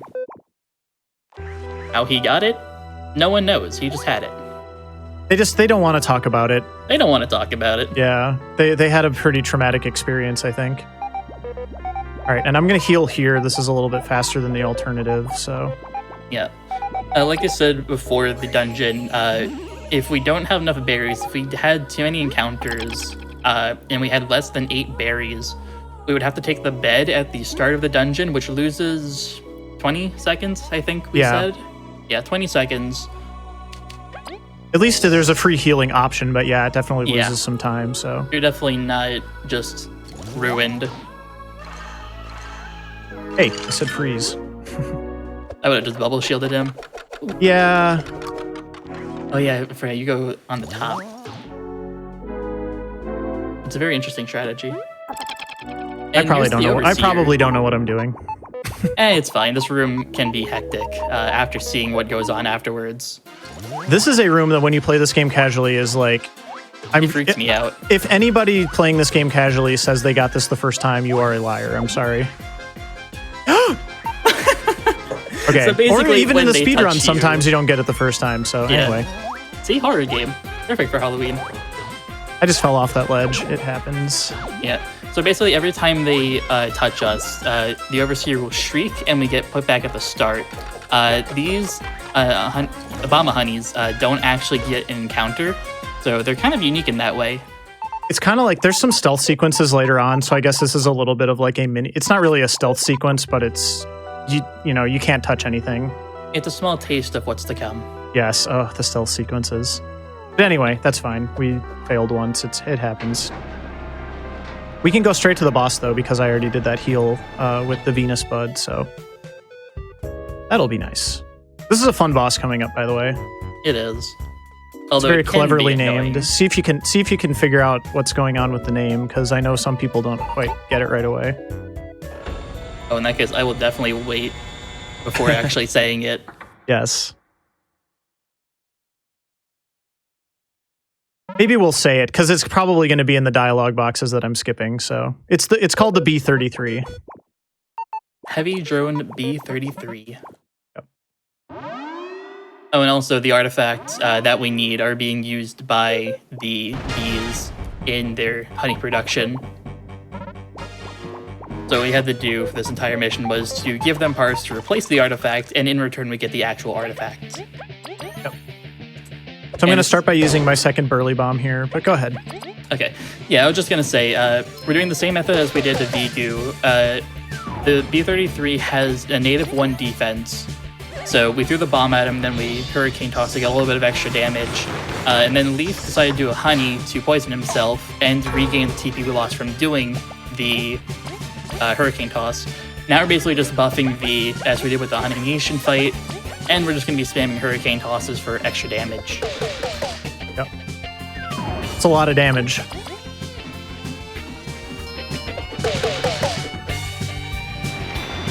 And assuming we don't get a spawn here. Oh, no. That's good. He did the perfect thing. He did the thing where he does nothing. I love it when he does nothing. Yep. Normally, after this turn is over, if he doesn't die, he would do a massive charge attack, dealing a ton of damage to everyone. I think in this case, he would do maybe like 6 damage. But we have averted that. Yep, we'll be fine. Oh, wait, no. We take the hit and then we kill him. Yeah, I that's still forgot. fine. This is not the new route. There we go. Yep. And we got no ads as well, so that's also a bonus. Yep. We're on the good experience route. Also, it just makes the fights a little harder when you get ads. The last couple fights where you can get the ads do add a little bit of danger and complexity to the fights. Mm-hmm. And thankfully, that's the last boss or enemy that we encounter. Oh, no. There's one more that pretty sure I never get in my runs. There's one more boss that doesn't matter too much, but can spawn an ad and mess up the XP route. Oh, yeah, good point. But thankfully, it doesn't actually affect anything other than us leveling up on the final boss again. Yeah. So there's no escape to leveling up on the final boss if you get unlucky. Yep, so this is going to bring us to the end of Chapter 3. We've already collected 3 artifacts. There's a few more to go. We don't know that yet, but I'm foreshadowing. But yeah, we got to go report in again, so we'll see what our next mission is. And the usual kind of side quest type stuff in between. Although this one has a pretty significant side quest that we're going to do once we get back to the Ant Kingdom. The crystal berries we've collected will finally be usable. Yes. But before we go, we have to go pay a visit to V's sister because she has one of the amazing bad books.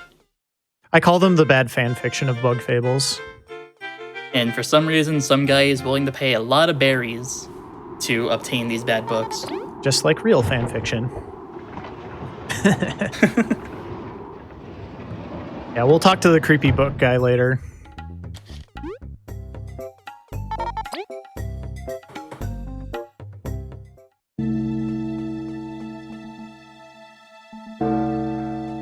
Gotta go talk to the queen first and get the updates. One thing I don't think we've talked about before is why we have certain bugs out when we're doing certain cutscenes. Oh yeah, this would be a perfect one to explain that, because I've been doing it for most of the run so far. Yeah, it's something I meant to bring up earlier, but basically every single cutscene that we have that like positions each bug differently, we make sure we have the certain bug that's like closest to where we need to go in front. So in this case, you saw him switch to Leaf, which is in the back of the group, and he's always in the back. So every time this cutscene ends, we get a head start to the door. Whereas if we had V, we'd have to walk the distance that Leaf would already be at, plus actually going out the door. So it's minor just one time of those. saves. Yeah, it's one of those nice little optimizations that I know you documented recently, because I'm sure it's one of those things that like people had kind of figured out and were doing, but like nobody had actually written down like, okay, switch to leaf before you go into this cutscene. So it's really, really nice to have it in the guide now. Yeah, when you're just learning, you'll forget about it a ton, but it comes naturally to you. Like for the Ant Queen cutscenes, it's always leaf. For the beginning of the game, it's usually Kabu or V, which makes it easier because Leaf's not in the party. Yep. There is a shortcut bug here that will just take you back to the center of town, and we're going to use him here as well to just save a little bit of time. And this is one of the side quests where we stay at the inn for free. We're kind of like the official Yelp reviewers of this ant hotel. But we finish this quest here because we need the heal after that last fight. And also, they're trying to butter us up with this free honey drop right here, which is exactly what we need for the next fight. And then we don't leave a review because it's not required. Yeah, you can actually finish the quest by talking to her again, but we don't need to do that. So she'll never know what we thought. Yep. And then we do need to talk to these two for the aforementioned side quest because this is going to unlock the good metal shop, shall we say. Yes, but before we do that, the whole premise of this quest is to defeat a criminal who has been wanted for quite a while. And they have pinpointed the location of this criminal, and we're going to be going over there to help them capture him. Yes. I like to think of us as vampire hunters, though. Because of the way this boss acts, but I've been told that this boss is not a vampire. Sadly, it isn't. The way he acts, though, might as well be. He might as well be. He's very flamboyant and he steals your health, so I don't know how he's not a vampire. Thankfully, we deal enough damage to him to the point where we don't have to worry too much about that. The only time we have to worry is if he does his AoE. Yeah, which, please don't. Please don't. Please I think just we calculated it, and within the new route that we do, which has an extra turn, I think it's a 50% chance of the AoE happening. Here, I think we do this fight in 3 turns? Yeah, we do this fight in 3 turns. It should be 3 turns if he doesn't do the AoE, so here's hoping. I'm going to assume, thinking about how he works, I want to say it's roughly a little bit less than 50% chance to do the AoE. Yeah. Yeah, this is a scary fight. It's not quite as scary as the Venus Guardian fight that we did earlier, but this is another pretty scary fight, so here's hoping we get the goods. We'll probably be fine. I think this is the last case of us using self-poisoning. It's the last case of us using favorite one, yeah. Oh yeah, favorite one entirely. Yep. Not self-poisoning, we do that all the time. I didn't even need to poison you. Because he just attacked you anyway. Yeah, but as we said before, his main gimmick is hitting you really hard and then healing off of the damage. Only his physical attacks can actually give health back except 1. So, as long as he doesn't attack with his umbrella, we should be fine. Oh, and there's the AoE. And not the block. Okay, we're gonna try to salvage this. It's probably salvageable. I might need to use another spicy berry, and then just, well, actually, I don't have the berries to get another one, so we'll just try it. And if we can't get across the finish line, we'll redo the fight. And I missed that block, so that's not gonna help things. There's a sound cue for the block. I was just a little bit late there. Yeah, there's a sound cue and a visual cue with the eye flash.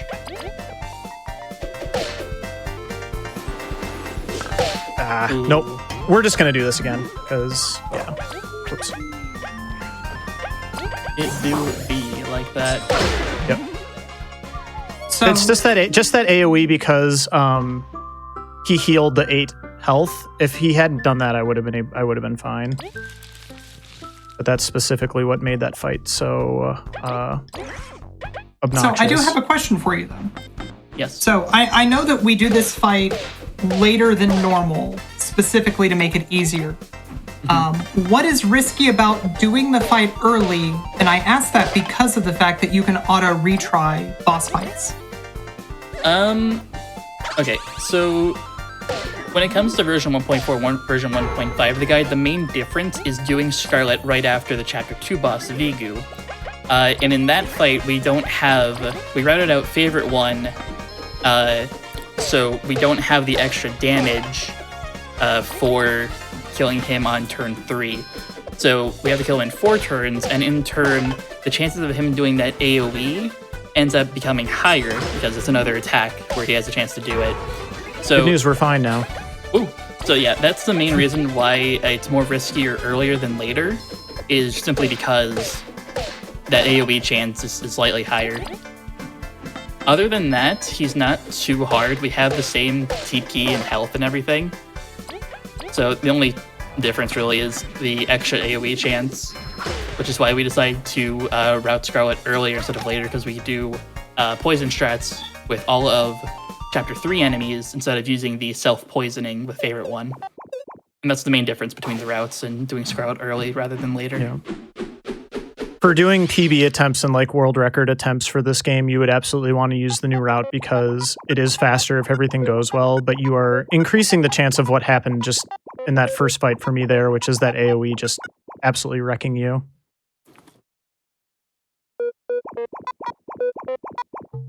Okay. After we successfully won the battle, he decides to flee.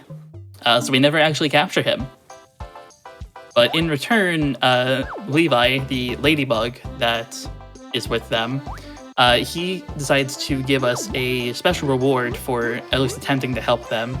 And in turn, this reward will help us get into a certain area that we couldn't access before until now. This is kind of like a special unlock where only this quest can do this, where we can spend our hard-earned crystal berries on really powerful metals. We can also, we don't do this in the run, but we can also fight really powerful monsters that are called bounties. And also we can play a card game in here, surprisingly. There's a whole card game in this game. It's pretty great, actually. It is. Yep. So if you've never seen this area before, don't feel bad. But here we are. This is the Shady Metal Shop run by Shades. And I like to play a little game on my streams. It's a little bit cumulative, but every time I hit this, we'd like to see more medals because I'm looking for specific ones. That would be 1, 2, and so we're trying to guess over the course of the run how many times I'm going to have to do that. So we're already at 2. I'll let you all guess from here. So that was 3, and we're going to have to come back and do that again. So yeah, so I don't have anything for you. If you get it right, it's just fun. Yeah, just a fun guessing game. We come back here again to grab another poison attacker. So I'll give a good warning so everyone can guess how many times we need to re-roll, because we all do that on our streams. We all ask everyone, how long is it going to take until we get the medal? How many manual re-rolls do we need? Yeah, and those 2 medals I got are pretty important, so you should probably talk about those as well. Of course. So the 2 medals we got was Power Exchange. It's kind of like a PFD down, where our attack goes up by 1, but our defense goes down by 1, which is really helpful. And if you time your blocks correctly, like perfect blocks, it's basically just a free +1 attack. The other medal we got was a Poison Attacker. And if you pay attention to the medals that we're using, you can kind of see what we're doing right here with Weak Stomach, Poison Attacker, and Power Exchange. That's basically a +2 attack to whichever bug currently. And it's just all around really good. We go through bosses really quickly from now on, except a certain one, which we actually can't do self-poisoning with. He's coming up as the next fight, but that's not until a little bit. Yeah, we'll talk about that one in a bit. But yeah, the poison damage stacking kind of mechanics of this game are really how we push through a lot of damage on our turns to win a lot of the difficult later game fights with as few turns as possible, because really, if we tried to fight these bosses straight up, they would just murder us given enough turns of their own. So we just need to kill them as quickly as possible. Something I will note is that we cooked up things called spicy candies. What we're going to be doing from now on is poisoning our attacker, which is usually V in cases. And if we try using a spicy berry that we've been using on V, she will not actually get self-poisoned. So what we need to do is cook a spicy berry with either flour or a danger spud, in which case we chose the flower because it's easier. And that will let us heal 4 TP and give us the effects of the spicy berry, and it'll self-poison her. So that's why we cook things when we can for that, otherwise this entire plan would fall apart and we can't actually self-poison. Take note, everyone, fruit is not food, candy is. Yes, candy That is is the true Bug food. Fables way. Whoops. What's your berry count, by the way? I'm at 24. Okay, you're fine. Yeah, you tend to more or less zero out, or maybe not zero out, but at the end of chapter 3, a lot of times you're very low, so you kind of just recoup from there.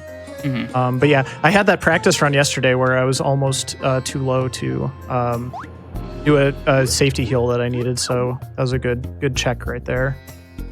Yeah, and I also asked because in that room specifically, in the top bush that you saw, like on its own pillar, Yes. that has a 5 berry in it. So, and every time you leave and enter that room, that bush will respawn, and you can get infinite money from that by just reloading the room over and over again. But that's kind of slow, and that's not how we would do it in traditional ways. If we do something like 100% where we need a lot of berries, we would do a different method, but it's there for the nice security of knowing that if you're off berry route, you can get back on it at a cost. Yeah, and I'm doing fine at the moment, so. Yeah, by the way, we have to like collect some keys. That's basically what we're doing right now. So I just got the first one from that archaeologist, and then the other one is supposedly in a bandit hideout, which is over here. So that's where we're headed next. And we got the key. We got the key for the bandit hideout from that shady-looking fellow in the well, so. Yep, and that's the second HP up we get throughout the run. We only need 2 of them. Yep. All right, well, this looks easy. Key's right there. And we get ambushed. It's a trap! Yeah. And in return, V's boomerang got stolen, so we're forced to do a stealth section now, which is a little bit odd if you think about it, because Leaf can just bubble shield them. So we don't actually need to do stealth, we just need to just go get the boomerang. But that's not how the game wants it to be. But instead, we're going to play Metal Gear Solid again for the next couple minutes. Or not again. There's 2 stealth sequences, really. Yep, this is the first. And Kabu learns an ability where he can dig under the thing. I actually need to... Okay, that's fine. Let's save again, I think, though. Extra safe. Extra safe. Yep. Yeah, and here's the tutorial for us learning about the whole stealth section. Are you going to be going for the quick one? No. What you can do there is, right as soon as that cutscene ends, you can position your stick like slightly at an angle, and you can make it past, but it's really tricky to do. Yeah. The lines of sight for these next couple of rooms are pretty finicky. They're pretty forgiving. Well, some of them are, some of them are not. It depends True. on which one, so... There are, and it feels a little bit inconsistent, I would say, just because a lot of it has to do with like the exact angle that you move at with the analog stick. So if you're off just a little bit, they will see you. Yeah. So I'm taking a pretty safe route here. There are more risky ways to do this where that can go a little faster. But honestly, like I think even like the riskiest route maybe only saves like 1 cycle there on that last guy that's spinning around those cacti. Fun fact, it doesn't actually save time. I do it the top Okay, so way it as saves well. 0. I do the top way as well, and we're stuck on the corner where the thief is before we can actually get to the boomerang room. He's stuck on that corner, so no matter if you do it early or later, you're still stuck on that 1 cycle. All right, so yeah, so work smarter, not harder. That's my philosophy. So there we go. But anyway, we got V's boomerang back, so now suddenly we don't have to worry about getting caught anymore. Yeah, now we realize we can just bubble shield past everything. Yeah. Ooh, I thought he might get me there. I heard him throw something at me from the other room. Mm-hmm. This guy's annoying. Fun fact, when stuff bounces off your bubble shield, it can ricochet. And it'll, like, if you drop your bubble shield too soon, it'll land on top of you and you'll still get the encounter. I hate when that happens. It's so annoying. It happens, though.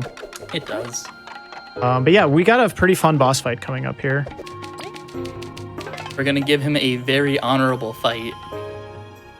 Yeah, we can't And use when I- items in the we can't use items in this fight. So this is one of the last kind of really tricky fights.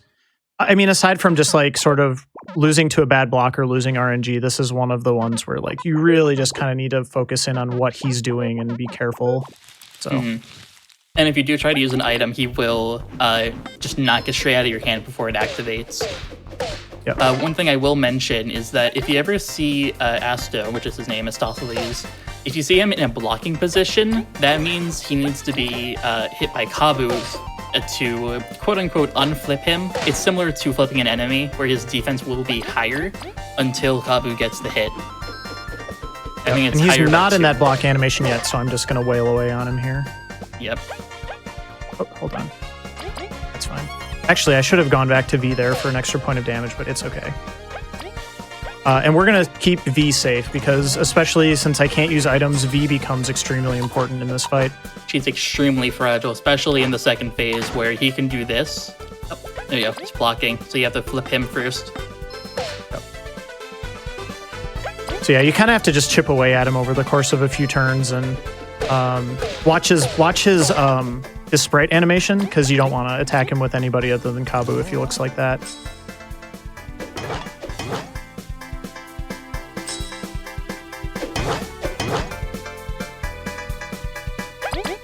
But since V has that power exchange equipped, if possible, I always want to be attacking twice with V at this point. So we're going to do that twice, and then Kabu can attack. This is probably one of the most vulnerable spots for V, since we don't have the TP 2 bubble shield anymore. This should be it. This turn, I mean, not that specific attack, sorry. There we go. Now he's done. Yeah. And there we go. All right. We gave him an honorable fight for our freedom. That's a fun fight. I really like that one. It's very creative, just not using items. Like, you don't know he slaps items out of your hand unless you spy him and read it saying that, why are you taking my items? Or something of the sort. So if you don't spy, he will surprise you, especially if you freeze him with Icefall. If he's frozen and you use an item, he will break out of the ice to smack that item away from you. Yeah, he doesn't mess around. He wants that honorable fight. Yep. All right, so we are done with the bandit hideout. That's kind of like the first part of chapter 4. And for this next part, this is where I need to get my XP right. So we're going to do a specific random encounter here to get 30 XP, which will get me back on track for the remainder of the run, pretty much. And if the Bebop did spawn, we'd be fighting the Cactling that's inside of the room we just were in, where it would be 1 instead of 2.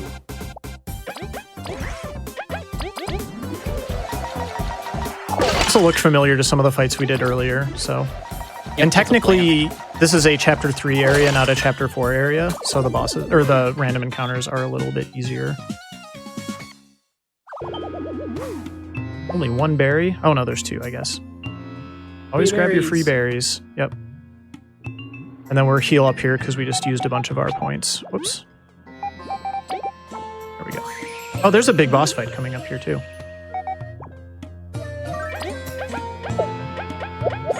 Yeah, and here we get to see the true V build in action with power exchange and poison attacker. Yep. We do share the love a little bit, though. We'll get some Leif fights. We'll get some Kabu fights, which are also very fun. I am a Kabu fan, so. Definitely a Leaf person. Everybody So has their we do favorite. here, the Dune Scorpion has 1 defense. We don't have any way to lower his defense, so what we do is we just Hurricane Toss him. One thing I will mention is that sometimes when we Hurricane Toss, you'll see the enemies fly in the air, and sometimes, like Dune Scorpion, you won't see him fly anywhere. There's actually a weight system in this game, surprisingly, for if they're heavier, then they don't fly, whereas if they're a really lightweight, they will go flying in the air. So we try to minimize Hurricane Tosses to when we're forced to when it comes to lightweights, but sometimes in this run, we have to Hurricane even though we don't really want to. This guy's being ornery, too. You can 2-turn that fight if he doesn't dive like that, and he did it both turns. So it took a little longer. All right, we did a good job so far. Leif! Leif! And More Metal Gear being Solid. a good guy. Yep. You all thought this was a Paper Mario clone. It's actually a Metal Gear Solid clone.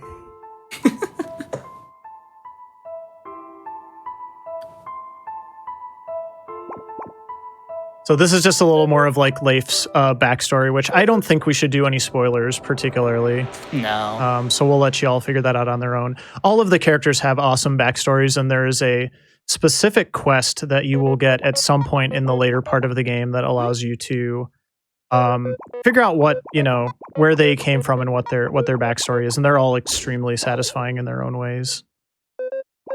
I personally like Leif's the best, I will say, even though I like Hubble a little bit more. It's the most fleshed out. Yeah. So we're off to the pyramids now.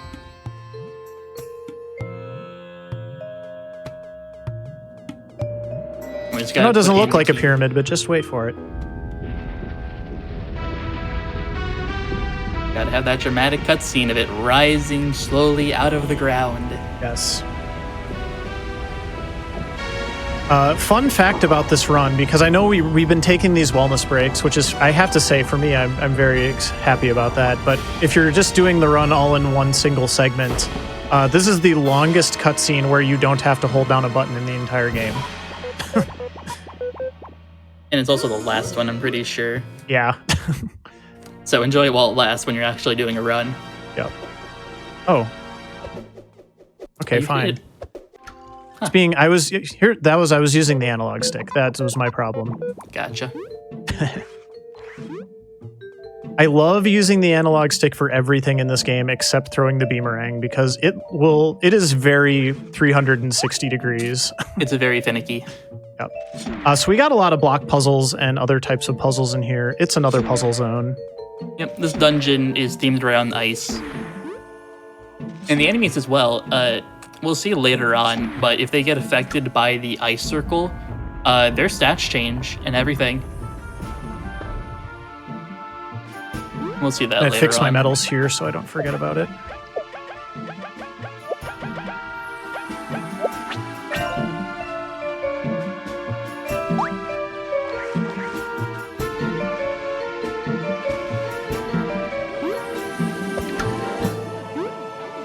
This is probably my favorite room in this puzzle. Yeah, me too. It's the so cycles in satisfying. some of these are just insane. It's so satisfying to pull off. Yep.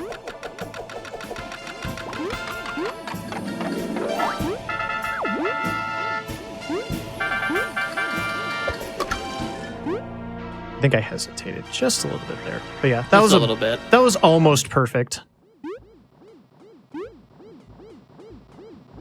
I think that Cloth was in a bad position anyway, even if you did get it perfect.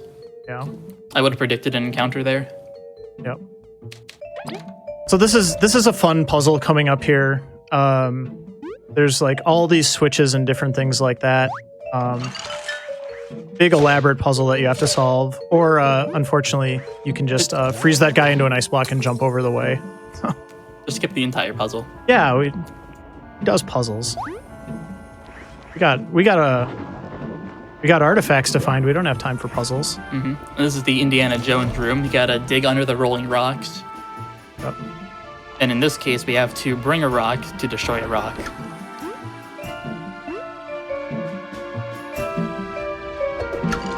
Oops, I forgot that it can do that. It's very rare that it happens, but it's still can destroyed, happen. so... Yeah. I just, I think I caught a stray frame there. Yep. Because it didn't even look right. It looked odd. It just happens. Like suddenly sometimes. I was just flat, so... Yep. All right. It gets stuck in between the pillar and the ice block, and it just kind of stays there. Yep. All right, coming up against Cursed Room number 3. In this puzzle, we have to put the enemies on certain switches at a certain time, but these guys like to be a pain in the butt. And normally, what the mechanic in this room is, we know, is that if they're inside of the circle, they should not unfreeze. but for some reason, sometimes they like to freeze or to unfreeze and like break out, especially when you're pushing the block. They will unfreeze and just encounter you instantly. Yeah. Which I hope won't happen. The other thing that they like to do, which I'm really hoping they won't, is if you get them like right against the edge, like here, it happened. So if you get them right against the edge of a switch, it like won't actually go up on the switch, and you have to like push it away and then push it back on top. So that went pretty well, all things considered. I'm sad I can't do the trick in this room because I need to go up here and safety save, but that's another room where you can actually just freeze that guy and jump over. Yeah. And I wouldn't even have to come out here. But we're going to be safe. Safety first. That's right. And this is the last discovery that I'm going to get. This is discovery number 15.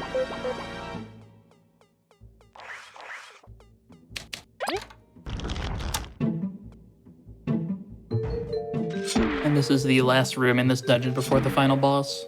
Well, not final boss, but boss of this dungeon. This is the last puzzle. Whoops. Yeah. I think I got it. Yep. That's a little micro. I don't know. It makes it a little bit faster. Saves you, I think, 2 knocks with your Kabu head. And we call it Sister Skip because Calc's sister found it. Shout outs to Calc's sister.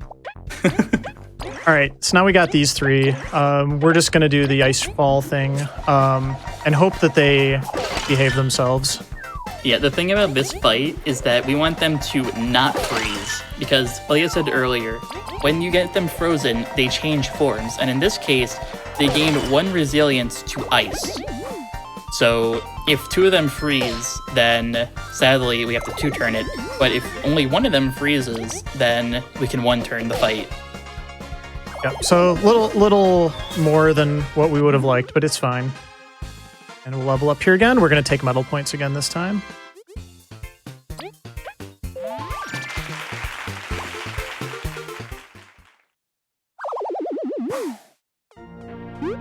All right.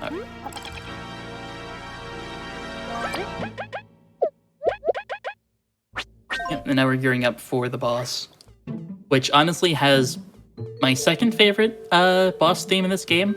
It sucks, it's a good though. theme. It sucks that we only, depending on the RNG, we 2-turn the fight. So listen closely to when we do this fight. It's going to be very simple, just like the Dune Scorpion. We power up V with poison, and then we just kill him with tornado tosses. And assuming everything goes right, he doesn't buff or dig underground, it should be fine. Yep. Yeah, enjoy the song. This is one of the good ones. Definitely enjoy the song.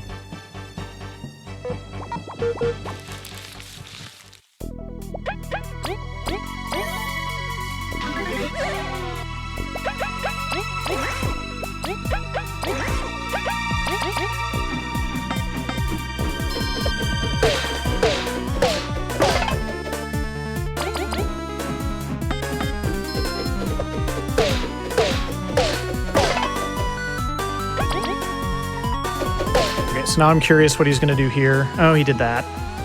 Well, more time to listen to the song. Yep. You can do it. Hurricane. Oh, that's right. I can do that. I forgot about that. Yep, Hurricane can take out underground enemies. Yeah. I haven't had this happen in a really long time. Yeah, that's fine. Yep.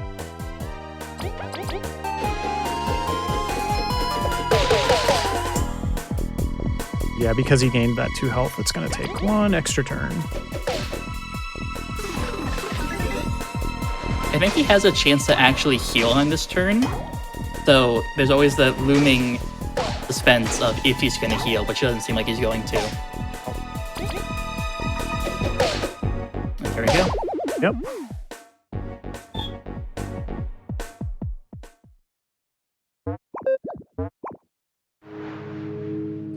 So that is the end boss of Chapter 4, and we're getting there. We're making good progress here. And this looks like it's the artifact, but it's actually not. This is something having to do with Leif's backstory, as we were talking about. So, but for now, it's just going to stay with us the entire way through. Yep. Yep, and now we're just going to stay with us the entire way through. Yep. Yep. which in all honesty is a little bit annoying because of the menuing for the bad books. A little bit, yeah. You have to just There's no way around it, so. Yeah. Except there probably isn't any percent because any percent is bizarre. Yeah, I will say, in any percent, we skip this entire dungeon because we can go straight to the end of Chapter 5. Which is really insane. Just knowing that we skip from Bandit Hideout, because we need dig in any percent. So we go from Bandit Hideout to the end of Chapter 5 instantly, from just doing one mini-boss and then just doing a certain trick. Yep. When we were practicing for the showcase from the other night, we had a couple any percent runners wander in while we were practicing our commentary, and they were like, "What dungeon is this? I don't recognize it." It's a good dungeon. I'm gonna freeze you because I don't trust you.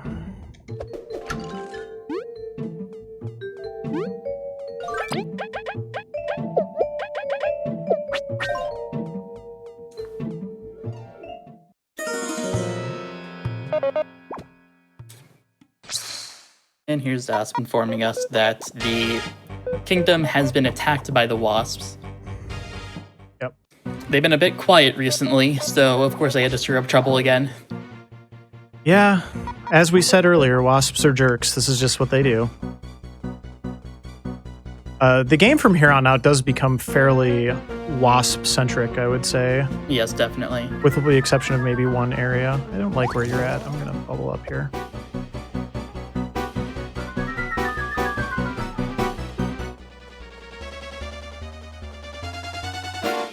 Generally speaking, you're faster than these enemies and the things they throw at you, but occasionally if they go... if they move a particular direction, which is all totally random, they will be able to encounter you, so you have to be safe and put your shields up.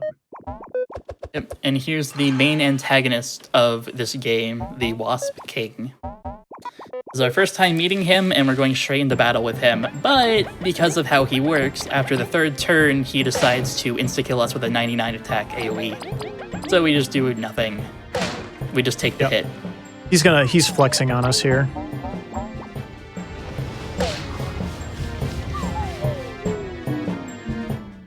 $99 is presumably the most health you could have in this game, so... Yeah. If you're familiar with, like, a Final Fantasy games, that's the equivalent of getting 9999'd by your enemy. Maki to the rescue. We haven't talked about Maki. I really like Maki. Yep, he is the Queen's Blade, basically the top knight under her command. Oh. And he's going to be joining us for a little bit here, which is actually pretty helpful. There's a couple sequences that Maki will be sort of a guest in our party for, and that sword does a lot of damage. It's pretty nice. Yeah. During battle, since we only use him for one fight, he does 6 damage every time it's his turn, which is after when we attack. So we would all attack normally, then Maki would attack, and then the enemy would attack. But usually, in the way we have it routed, is that the enemies won't have a time to attack, because Maki will deal 6 damage and just kill them instantly. It is a nice, like, safety valve, though. If you miss something, you know Maki's going to be there to swing that big sword and finish off whoever, so... I'm finishing up some side quests here, getting some more crystal berries, getting some more berries. This is the bad book guy. And he goes in detail about how each book is bad and why. Yep. Everyone's a critic. Yep, and that gave us a couple of berries. They're really simple to get, so it's why not get the free berries? Yeah, and we're going to need quite a bit of money for the rest of the run, so... Yeah. We're going to also be digging up some stuff here, because Kabu got the dig ability while we were escaping, so if you ever see any of these little dirt holes like that, they've got something hidden in them. And we're going to be picking up 2 extra crystal berries and a dark cherries, which I assume you can cook into something, but mostly you just sell them for 50 berries. Yeah, in the actual game, you can cook them into really overpowered items. Like, for instance, if I think about it correctly, a miracle seed, which can revive an ally, and mix that with dark cherries, you can get a shake that will revive everyone and heal for, I think, 7 HP. So it's a full revive, essentially, depending on your HP. Oops. Alright, I'm buying a really important metal here called the break metal. along with more spicy berries that we're gonna do stuff with. And then I'm finishing off my crystal berries. So this would be the time. I think we were at 3, right, Danny, where I'm going to go cash in those crystal berries again. So it's time to play the game again. Yep, so everyone pick what number it's going to be. Every time I have to respin it to unveil. All right, so it's not there. We're looking for one more poison attacker, by the way. So that's 4, 5. There it is. Okay, so that's 5. So the winner was 5. That's actually not great. It's good enough. It's below average. All right, I think what we're gonna do, because we're mostly done here. I have to do a little bit more crafting when we get back to Defiant Root. But I know, Danny, you were saying when we were doing our run through the other day that you absolutely love that Far Grasslands theme. It's a really good theme, but we only listen to it for like a minute or so, because we go straight to the Swamplands next, which has, it's an okay theme, but I prefer the Grasslands theme. So I was thinking, so we're coming up on the 2-hour mark. How do you feel about getting to the Far Grasslands, and then we'll take our second wellness check with that awesome theme playing in the background? That sounds wonderful to me. All right, that's the plan then. So it'll be just a couple minutes because I have to do some crafting and go through a few more rooms. And then there's like some big, exciting stuff coming up for me, so that'll give me a little bit of time to compose myself for that also. Yep. Something swampland skip.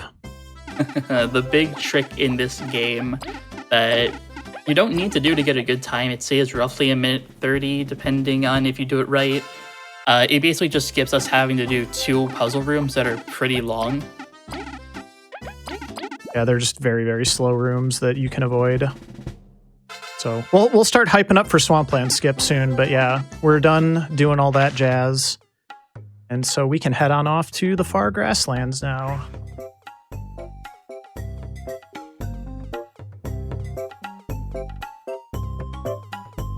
We're kind of talking about skips and different things. I will say, as someone who, I don't speedrun a ton of stuff, my main thing that I actually do is the Final Fantasy IV randomizer. But I do love, sort of the casual speedruns as well. This is a really easy speedrun to learn, and it's very satisfying. And you can start off kind of just doing like all the item routing, all the boss fights, the way that I'm doing them, and then you can kind of layer on a lot of the other stuff like Swampland Skip over time. So if there's anybody out there who's like, I don't know if I like speedrunning games, but if I was, I would want it to be something kind of like simple and straightforward. This is a great run to start with, I would say. Yeah, and I have 2 routes, the 1.5 route, which is more advanced, and the 1.4 route, which is what you're doing with Scarlet later. This is basically the perfect beginner's route for anyone learning to do this game. Yep. And I recommend So if I wanted to learn this game, where would I go find information on these routes? Where is there information for me to get started speedrunning this game? That would be on the speedruns.com page. We have a link to the Discord, and we also have links on the guides page, I think it is, that has a full spreadsheet of all the routes, all the save files needed, a list of tricks and things that we do during the run. It's basically a giant spreadsheet of everything you need to learn in order to do a run of this game. And it's really simple. All it is mainly just following the route, especially in glitchless. There's not too many tricks that we use besides ability jumping, which is easy to get down if you have a controller. It's just one swipe of the thumb on 2 buttons. Other than that, it's mainly just following the guide straight and simple, getting good and having fun with the run. The only trouble, I would say, would be Vigu, which can be frustrating to new people, and the Swampland Skip. But like I said, personally for me, I have a 246 in this game. The world record, I think, right now is 242. I haven't done this skip ever since I got down to the 250s. So you don't even need to learn this really hard trick in order to get a really good time. Like anything below 3 hours is really good. And yeah, it's just a fun run altogether. And I really highly recommend anyone to learn this run. For sure. Well, there you go. Yeah. If you're looking for a run to get started, it sounds like this is a really great game to get started speedrunning. For somebody who's thinking, I'm staying at home a lot right now. I sure would like to have just something fun to do to pass the time. Maybe you want to speedrun. And you get to play tons of bug fables. Exactly.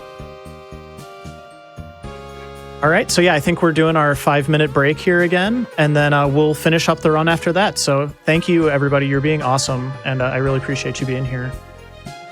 Welcome back, everyone. It's been 2 hours, and we're already way more than halfway through the game. This is a speed run. I think we're going fast, and we're gonna get right back to that speed run. But first, just a couple announcements, just for everybody who wasn't here at the start. This Monday, we've got another show coming up. We've got Community Spotlight. Make sure that you're there for that. It's going to be super fun. Submissions for West Coast Weekend are open from now until tomorrow, the 25th of October. If you live in California, Oregon, Washington State, Nevada, or Arizona, make sure that you submit your runs for this weekend-long marathon. It's going to be super fun. We want to show you off. An all-women speedrunning event, Frame Fatales, is returning with another event, Fleet Fatales. It's going to be starting November 15th, 2020. Go to gamesdonequick.com/framefatales for more info. The games list and schedule are out. Volunteer applications and prize submissions are open from now until the end of today, the 24th. That's today. We want to hear from you, but we need to hear from you very soon. Head on over again to gamesdonequick/framefatales for that. AGDQ 2021 online is going to be happening January 3rd through the 10th at the start of next year. Check out the game submissions at gamesdonequick.com. Feel free to tweet at us at gamesdonequick. Let us know what you're hoping to see on that games list when the schedule comes out. After you're done watching here, you should check out the GDQ hotfix VODs and all the GDQ runs. They're on YouTube. Subscribe to youtube.com/gamesdonequick. Watch all of your favorite moments that have happened basically since the dawn of time until today. And then as the future comes, those are going to show up at Games Done Quick on YouTube as well. You should be subscribed. Why wouldn't you be? Head on over to gamesdonequick.com/hotfix for info on all of our hotfix shows. Next week, we've got a couple of Halloween specials coming up towards the end of the week. Stay tuned for those. And speaking of hotfix shows, we've been asking you all to send in ideas, send in your pitches for a new hotfix show. We've gotten a ton of responses. Thank you to everybody who reached out to us. We've got a new show. It's going to be announced soon. It's going to be super awesome. Look forward to it. And finally, on the topic of hotfix shows, your cheers, your subscriptions, those are things that are making it so that hotfix shows happen. Thank you all. I've seen a ton of love this stream. Clearly, everybody here is really excited about Bug Fables. I'm excited about Bug Fables. Moonblaze Wolf, I think you're excited about Bug Fables. Always. I love this game. I'm ready for some more Bug Fables. How about you? I'm very ready. And I have to just say, too, this last hour of the run is just jam-packed full of crazy tech and tricks and stuff. So this is the best hour of the run for sure. So definitely you want to stick around till the end here. And I don't want to keep everybody waiting. So Danny, are you ready to go again? I am ready as can be. All right, Tina, are you ready? I'm super ready. I can't wait. I want to see all of the awesome in-game tech that you're going to show off. All right. Well, let's do it then. We're going to get back into it then. In 3, 2, 1, movement, I guess. But yeah, so we just got to the far grasslands, which is kind of a transition area, I guess you might call it. And we are on our way to, I guess we're on our way to the Wasps' kingdom. We're going to take the fight back to them. Does that sound about right, Danny? Yes, it is. We're going to take the fight right to them, and we have Monkey here with us as well. Sounds good. But yeah, so we have to navigate through some, not terribly bad rooms. There is some pretty dangerous rooms later in this area, though. But this first part's kind of a little bit of a prelude of things to come. Mm-hmm. So Goodbye, now, and that was now we're done with the grasslands. We are in the swamplands, and we got a quick fight here, and then it's on to the good stuff. I like to call this place essentially a mini dungeon because this entire area is just filled with puzzles and everything. Like, it has to be a dungeon. This has to be like some place where they designed it has to be half puzzle room, half dungeon. Yeah, force encounters and everything. Yeah, there's a lot of stuff going on in this area, so. And these guys are our first opponents. I guess they're kind of supposed to be like Neanderthals. Does that sound about right? Okay. They don't understand Bugnish, the language that the bugs actually speak. And they're basically just their own tribe, the bug tribe. And the special properties about them, as you can see, is that they kind of have a favorite one on themselves. So every time we attack one of their own, the others will get enraged. And that will start building up and up until they do their attacks and deal massive damage. But thankfully, because Icefall and Maki, we one-turn them so we don't have to feel the pain. Yeah, that's very nice. So, all right, and now these rooms get very dangerous. So this is yes, this is probably one of the more dangerous rooms. If you fall into the water, that orange leaf bug, you'll respawn over there, and if he's in the right position, he will first strike you as soon as you respawn. It's mostly time loss, but it's really easy to fall off of these platforms. Yeah. So, thankfully, that first part went good. And it's time for my favorite cutscene. Yes. Oops, I wanted to switch my medals first, though. That's fine. Oh yeah, I don't need this anymore. Break. That's right. Yep. I was actually going to break. I hit the wrong thing. So. That's fine. That's what happens when you have that extra HP plus in your inventory all of a sudden. Oh yeah. When I had to route that in, the menuing for medals got all screwed up because always one down, and muscle memory just did not work with me. And here's my favorite part. She gets shot down. Or V. V can fly, once. though. Very important discovery. Yeah, she did it before. She flew almost out of the way in Snake Mouth when she tried leaving Kabu. And now when she tried it again, she gets shot down. I'm starting to understand why V doesn't fly very often. Yeah, we're separated from, frankly, our tank, Maki here, so we gotta go it alone for a little bit. This is a little scary. But we're coming up on my favorite skip in the... Oh, I have to learn the ability before I use it. That would help. Yeah. Kabu Smash! Yep, and Kabu, with his inner rage, because this is kind of a turning point for him, he had to travel through these lands with his friends, Master and Bit, and they sadly did not make it, and they sacrificed themselves so that Kabu can go to Bagaria. So him having to come back here, kind of giving him some bad memories. And this entire section is just him realizing that he has new friends, and with the new strength that he had, he was able to, smash rocks now with a dash. And that the move we gain from that in battle is extremely useful in an upcoming battle, where we just plow through enemies with massive damage. Yep. So, yeah, it's going to be the Kabu show for a little bit here, frankly. Yeah, this is all about him right now. Although I guess since we're in the room where I'm going to try to do Swampland Skip, it's kind of the V show for a little bit too, so. Yep, this room is the room where we do the massive trick. Yep.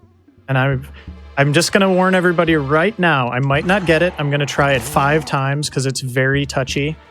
And hopefully we will get it, and I'll kind of describe what it is once we're a little more set up for it here. Or I'll let Danny describe it. Yeah. Basically what we're doing is we're hitting this lever that V just hit. We're going to be going around, and let me let you get onto it. The bridge that we use here, we're going to be hitting that switch again, bringing the bridge upwards, and on the dirt above us to the right, there's a switch. And it's meant to be a shortcut for us to go up and down this way easier when we actually do stuff. But with precise timing and positioning, we can hit that switch with this trick. But it's really finicky. Oh, I thought I had it first try. So that was really close. So yeah, you could kind of see it there. I'm trying to hit that switch up there with the beamerang, and it's basically the return switch so that you can actually get back here later on if you want to. But if you do it just right, you can hit it early. It's very, very precise. So I'm trying to spot here. I was too late on that one.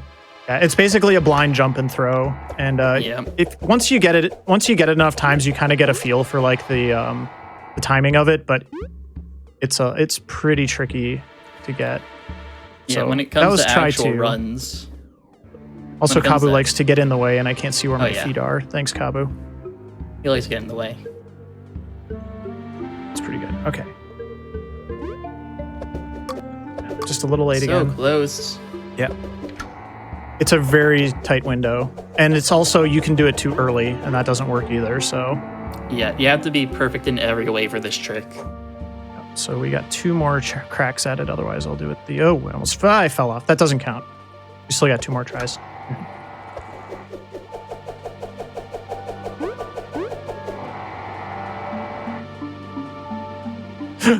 Ooh. I didn't fall off that time, though. Where am I? There we go. Okay. Oh, that was really close. Okay, one more try. One more try. You can do it. I want to believe. We believe. Chat believes in you. I know. I don't want to let chat down. I'm worried I might, though. We'll see. Come on, V. Rise to the occasion here. Oh, if you start falling in any way, you have to reposition.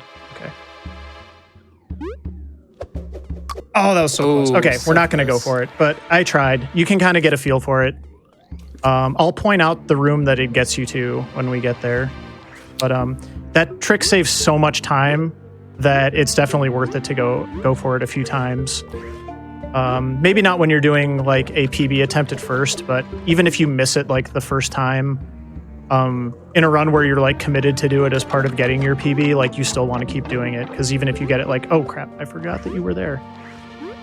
Even if you get it like 3rd try, you're still going to save a ton of time. Mm-hmm. I will say though, there's a silver lining to you failing this is that if new people are interested in actually running this game, this is what they would come to expect if they don't want to do Swampland Skip. Yep. It's completely optional too, like you were saying, until really like you're shaving like that last little bit of time off your run too. Like my current PB, I don't have it. I didn't even try for it, and I've started to go for it a little bit more as I've gotten, because I want to be able to show it off for stuff like this, and unfortunately it just didn't happen today, but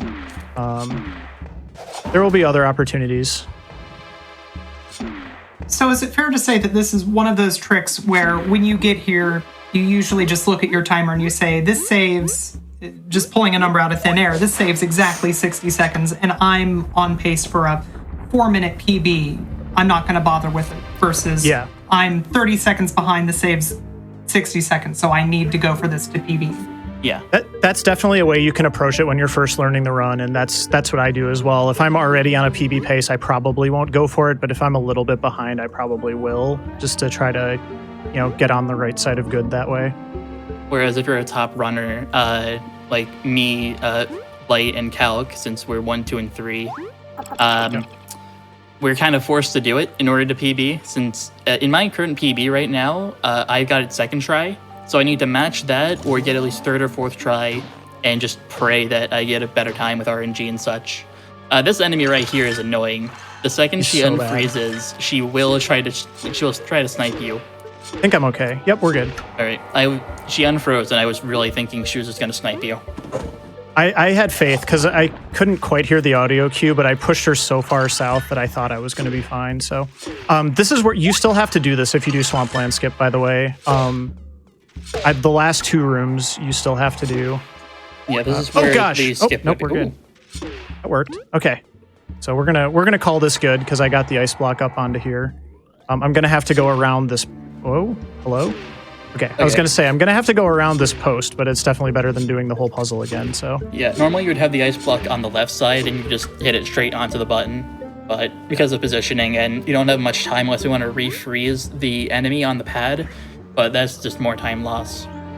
A lot of times with Kabu and ice blocks, which there are many ice block puzzles still to come in this game, you kind of just take what you can get. So even if you don't get the perfect setup, if it's salvageable, you just do it because it's better than resetting the whole thing.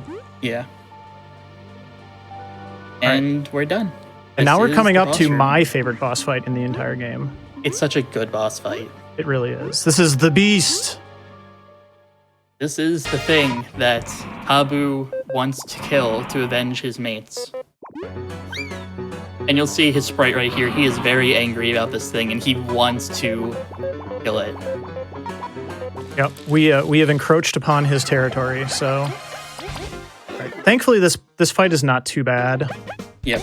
Oh, this is our first fight with Break as well, so just like how we used the Burly Bombs before, we now have a skill to induce Break, or induce defense down on the enemy on our own. So we don't have to use the bombs anymore. And it does the same exact effect as we did with B33 and Vigu, where we do more damage with Hurricane Toss. So all we need to do to get him into his second phase is just Hurricane Toss him to death. Lots and lots of damage. And this fight is really short for like how impactful it is. If you get him to 10 or less health, this phase will happen where he insta-kills V and Leaf, and Kabu hangs on by a thread, and he wants to avenge everyone who's fallen right now, and we just have to keep hitting him over and over again. I was all ready to attack again. Yeah, if he heals again, then you have to... Okay, good. You can fail attack. Yep. Yep, and we do exactly enough damage to him, and we get him.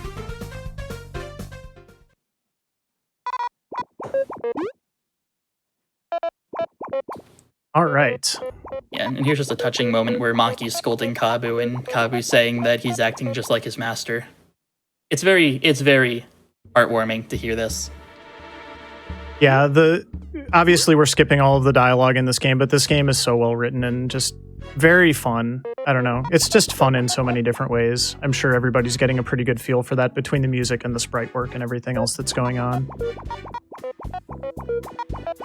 Kabu is my favorite. I think I said that earlier, but yes. I love Kabu's redemption arc. It's so good. He's the team dad. And now we have entered the Wasps area. There's a really big hole that I don't know how they managed to not realize was there, but there's a big hole in their defenses, and we just walk right in, and we begin the second stealth section. Yep. There we go. If you can cut that bush. I mean, it's like totally blind, so... Yeah, this is, in my opinion, this stealth section is actually a little easier than the first one. It is. But it's a little longer, and the puzzles are slightly more elaborate. Yeah, there is one puzzle room that we're about to go into, which is probably the most finicky, yes. It's just really bad, honestly, because we have to jump on an ice block that's on a geyser, and sometimes it likes to eat your jump input. And I failed this jump like 5 times in a row and got caught by the roaming wasp. And if he catches you, you have to redo the entire room. Everything resets. Including if you had the key already. Yes, we're trying to get a key in here that's guarded by a sleeping wasp. We can't just walk straight through or he'll see us. So instead, we have to go up and down into the hole that's inside the building. Should be fine. All right, don't eat it. Yay! Hey. I mean, ice is slippery, so it happens. But Yeah. now we're good. And now we just dig here because we don't know the exact location of this trooper. Yep.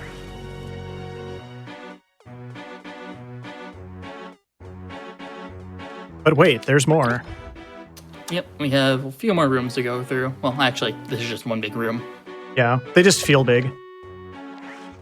Yeah. And when we go through here, I will make notes that with the any percent route, we're kind of stuck here. If Kabu doesn't have dig, we can't actually get through this area at all because of the sleeping wasp in a certain area. We can get through everything else here without dig, except for 1 or 2 spots.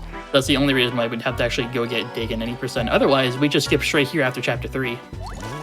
Oh, by the way, stealth sequence over. Yep, the stealth section is over and they actually attack us because, as they said, there's no one around anymore. Even though there's 3 total wasps that can easily alert each other. Yeah. Just go with it. It just happens. That's enough stealth for one day. And then this is one of my favorite NPCs in the game. This is Jade. Jade's a big fan Of the Bug Rangers. Yeah, that's our manga. The Bug Fables manga. I don't know if anyone's read that. It's pretty great. I can't wait for the Netflix adaptation. I know.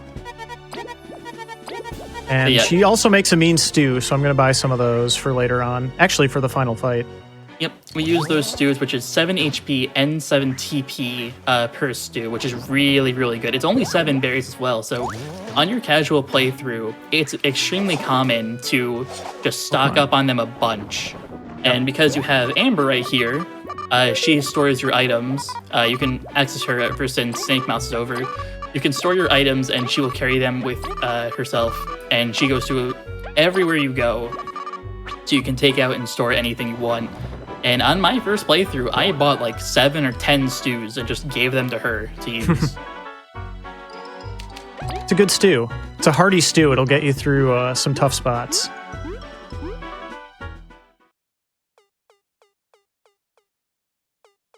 All right, and now we're coming up to the comic relief boss in the game. Oh, yes. He's so funny. It is General Ultimax.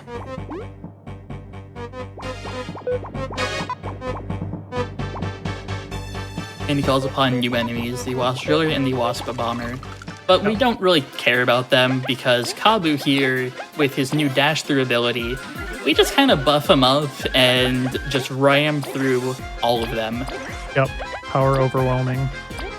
Also, when you use the double mashing method, this is actually really easy to do, whereas if you play this casually and you just hammer on your controller button, it's actually pretty hard to fill that gauge up. Or it's certainly harder.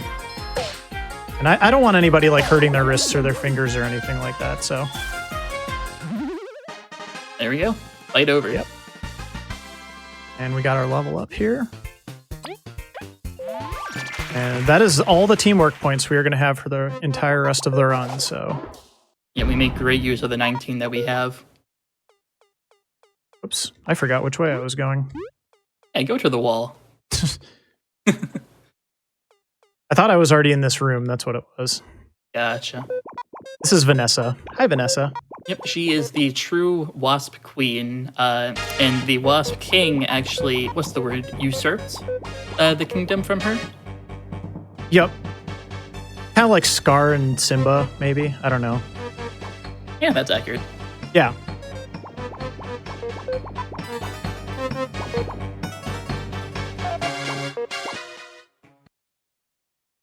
So anyway, we rescued her, and hey, we're back. Life seems fine. We should go check in with the queen and see how things are going.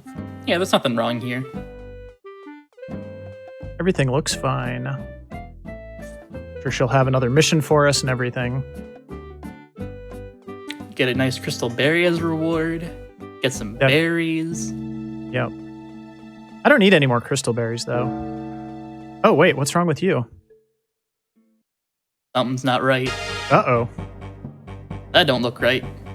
There are those other stained glass windows I called out earlier in the run, by the way, in case anyone is curious. Because the tapestries are now down, or the curtains or whatever. Also, ow. I love on the overlay that some of the face-down bugs have made an appearance. Yeah, I noticed that as well. That's pretty great. Thank you, whoever did that.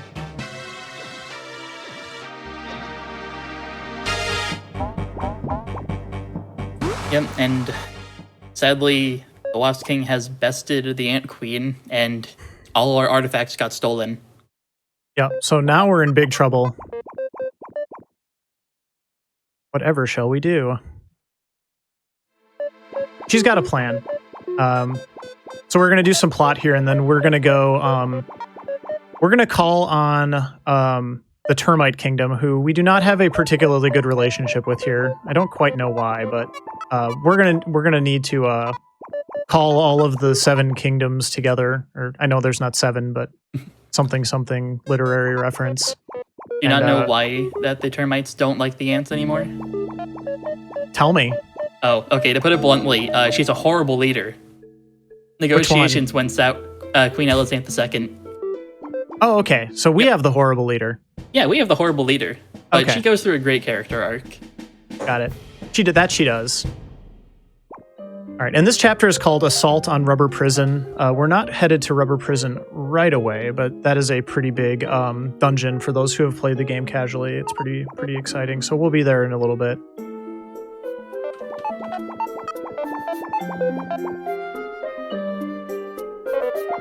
I'm gonna get my medals squared away here. I always like to get my medals squared away early so I don't forget. Oh, that's not even the right one. There we go.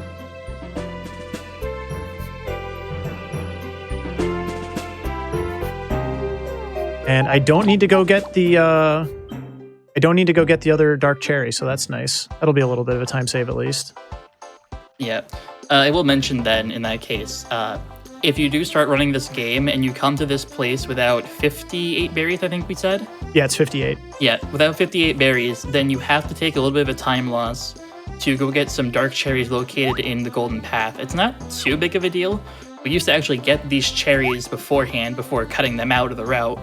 So if you do manage to actually not have enough because of encounters, it's a real easy way to get more berries. I'm taking this fight on purpose, by the way. Yep. This is going to get us the last 5 XP that we need to be en route for the rest of the run. Yep. Those 5 XP like really matter in the long run for when it comes to level ups. Where are you going? Yep. Oh, I guess I wasn't close enough. Okay. Oh, I don't even need to go that way. What am I talking about? I just said I don't need to go get the dark cherries. I guess me talking about it really made you want to go get them. No, it's just the new route I've only been doing for about a week, so it's you're that. not used to I'm the just so used to going to get them. I feel like I'm doing something wrong if I don't there. That's fine. I'm here to correct you. No, you're good. I caught it before. I was like, wait a minute, why am I even doing this? So, but yeah, old habits die hard. Muscle memory is a thing. All right, we should go learn to fly. Yes. But right here is the Forsaken Lands. Basically just a maze-type area. In order to get through this area normally, you would have to look for like real-life objects that are marked out, like the disc we saw earlier. It has a nick in it, so like a little thing telling us to go this way. What we're doing right now is we're learning to fly. The Ant Queen basically said, fly, or we're not getting anywhere. So what we're doing here is the biggest trick in late game. It's called a fly jump. And basically, we just get the entire area. We don't need to do the maze. We just go straight to the end, straight to the mini-boss. Yeah. In order to do a fly jump, all you need to do is at the beginning of the game where we did the delayed ability jump with Kabu's horn and snake mouth, it's the same premise there. You hold the ability, then you jump, I think, I did the math on 18 frames, I think it is, 18 frames later, and you'll get the highest jump. Basically, a fly jump has 4 different tiers to it, being the highest is the sooner, so 18 frames, and the lowest fly jump is, well, doing the math in my head, I want to say like 20 frames, 25 frames. So if you don't hit those, you won't even get a boost at all. I don't want to say it's frame perfect. From my testing, it's the best fly jump is a 2-frame window. Sometimes there's a 1-frame window, but I'm just going to say it's a 2-frame. Yeah. So it's not hard, and you don't need them. For the most part, for all the tricks we're doing in this run, we don't need to get more than half of the jumps. You need to get the top 2 jumps for the most part. We used to have a trick in here that you had to do the basically the frame perfect jump, but we since found a way around that, and I'll bring that up when it comes. We had the Primal Weevil right there, which kind of went over real quick. That was a good fight. That fight can actually be kind of scary sometimes. So yeah, but no, fly jumping is way more important to this run. So yeah, I'm glad you took the time to explain that. One thing I'm just going to say for people who are kind of casually watching, listen for the jump sound effect when I do jumps from here on out, because that will be the clue that I either did or did not do a fly jump as intended. So you'll actually hear the jump sound effect before the flying, and that'll be like the cue that I was able to get it. And like Danny was saying, most of the time I don't even need a perfect one, but I do need at least a little bit of extra height to bypass or fly to whatever the thing is that I'm trying. So yeah, here we are in the Termite Kingdom, which is pretty rad, honestly. It has my favorite town theme. It's so chill, and I listen to this in my sleep sometimes. It's just so good. Very chill. I'm loading up on squash and energy drinks, just like when I'm normally gaming. Just like Paper Mario, we have Mega Rush, although it's more in a drink form than a badge form. Yep. That, I will say right now, that's actually a backer item. Most items and NPCs in this game are backer related, so let's see. Yeah, the one that's off the top of my head right now is the Mega Rush. Stuff like Favorite One, that's actually a backer item. So without this game and people having creative ideas for items and medals, this run would not be as good as it is. Because they're the ones that came up with the designs and came up with the effects, I'm pretty sure. So you have to thank people backing the game as well as the devs to make this run really special. Yeah, and a lot of I think at least a certain percentage of the NPCs in the game are also related to the Kickstarter backers for this game, so they did a fantastic job kind of incorporating all of that. Mm-hmm. By the way, we have to go fight in the Coliseum to the death to get the termites to help us. Minor detail. Yeah, we're only just fighting in a giant Coliseum. Yeah. What's the worst that could happen? Oh, also, we get the favorite cook in the entire game coming up here. Yeah, our favorite chef. Yes. Every runner's favorite chef has to be the microwave. And the reason why we like it so much is because it's so quick to cook. Look at that. It shakes, it jumps, There's we're done. been a non-trivial amount of love for the microwave in chat throughout the entire run. I'm so happy in the new route that we make 2 squash tarts because we get double the microwave in the speedrun now too. Exactly. And Danny, you were telling me about a funny glitch the other day with the microwave that is just purely cosmetic that I just love, and I think everybody should know about it. If you own a copy of Bug Fables, do this right now or do it later. But if you cook, just cook one thing in the microwave, then turn it into a mistake. Cook that mistake. Cook the big mistake, and then keep cooking the big mistake. Every single time it cooks, the microwave itself will slowly get higher off the ground. I saw someone do it, and within 30 minutes or something like that, just constant cooking, just spamming the A button, they managed to get it to where it was poking out above the roof. It's going to get patched in the next update, but it's just the funniest bug I've ever seen. It's just the microwave levitating as it cooks. It's pretty great.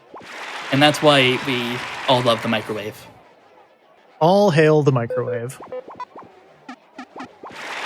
Okay, so I got to do 3 fights gauntlet style here. The reason that we have been fixing our XP for this entire time, literally the entire run, is because I need to level up between fights 2 and 3. So and this is a really important understrike. Okay, got it. Whew. All right. Yeah, we got understrike when we learned dig, and it's finally being used.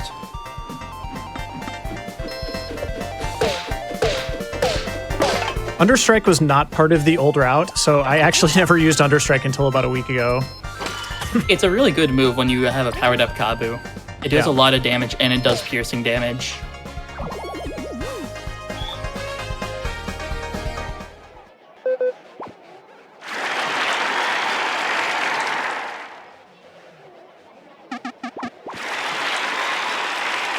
And the border guards that took the Primal Weevil away from us, we're fighting them now.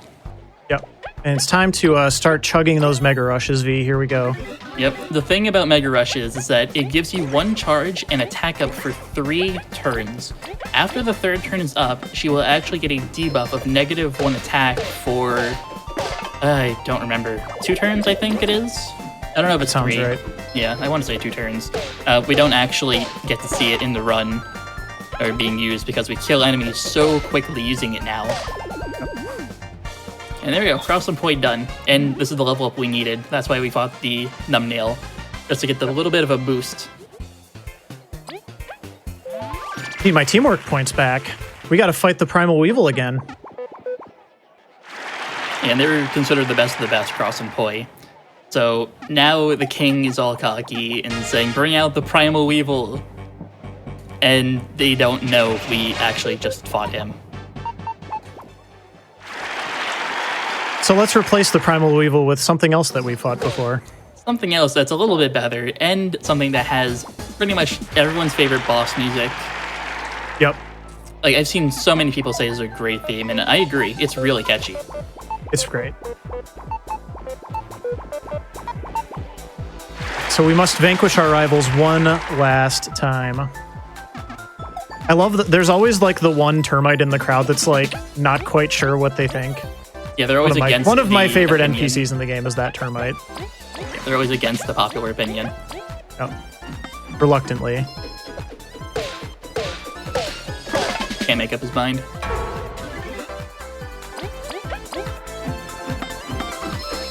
And yeah, we're basically just cutting through these fights like butter, just doing massive amount of damage using these tornado toss. Multi-hit moves are pretty much busted in this game, and I love it. Some people say it should be nerfed, but honestly, it's too much fun. It is. It's so much fun. Oops. Uh-oh. We're gonna have to survive one extra turn. It's fine. It'll be fine. He's gonna have not a lot of life left.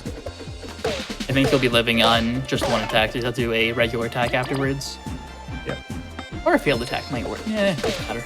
I'll do a regular one just to be Yeah. safe. Perfect. Oh, I didn't realize he was gonna do 3. That's fine. Yep. In this power-up state, he does 3. And there we go. There we go.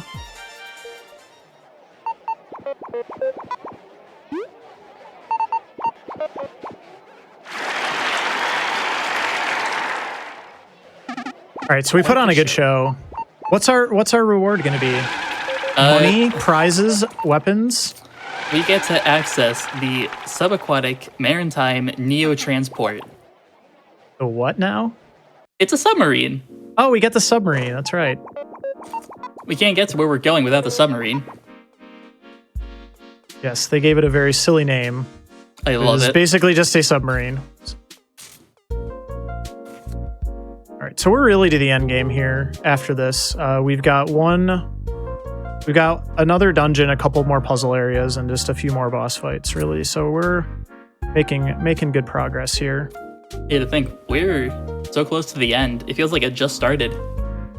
The last couple chapters of this run go very fast, especially relative to the first couple, because we do so much sequence breaking with the fly jumps that it just goes fast.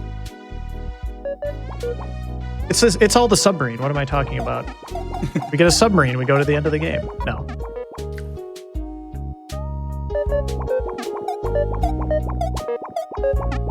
And we've earned their trust, so. Yeah. They give us the keys to the maritime transport.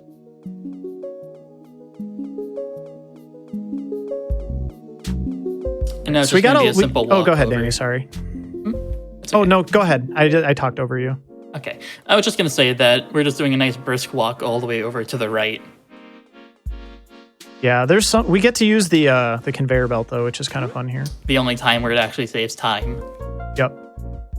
Surprisingly, you would think these shred mills would be faster to use, but in reality, they actually lose 1 second.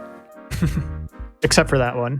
Yeah, except for that one, which is Any other straight time you're in the line. room, it's faster just to not. Or in the case of the after we got done using the microwave, I just jumped off the roof because that was closer. All right, so we're gonna be traveling here for just a minute, and the run is pretty action packed from now until the very end. So I was told I had permission to plug just a couple things really quick, and so I think I'm gonna do that now. I'm going to be running this game in 2 charity marathons coming up in the next couple weeks as well. The first is the RPG Valkyries Speedrun Ragnarok Marathon. It's going to be early on Tuesday morning, but you can come check that out. We're going to have some bid wars for that.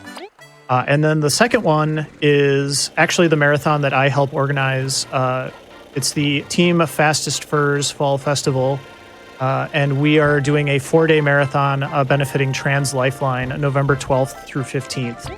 So you should definitely come check that out on our Twitch channel. It's got a lot of great runs, a lot of great runners. We are an open community welcoming to all. So we like to put on a good show and raise a lot of money for charities. So definitely come check out those 2 marathons.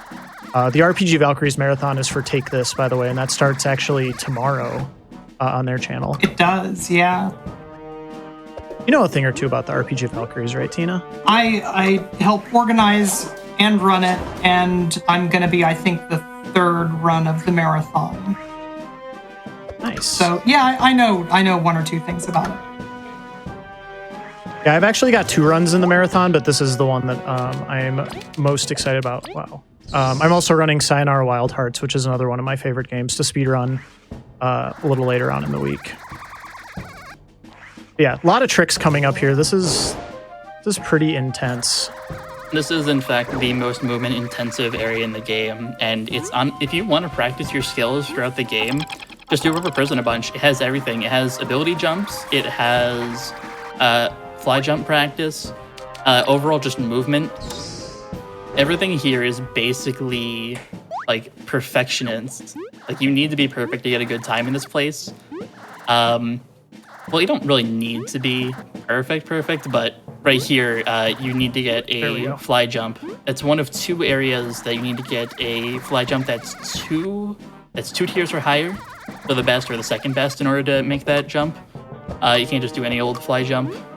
Right here, you would normally just do a ability jump, which... Oh, come on. There we go. There you Gosh. go. I don't know why. I started to doubt myself after it wasn't going. I was like, am I holding the directional button wrong? What's going on here? So yeah, we got there. But yeah, what we did there with the fly jump is that we skipped having to push a rock all the way over and just jumping on it normally. And then we just do this room normally as if it was intended to be. Yep.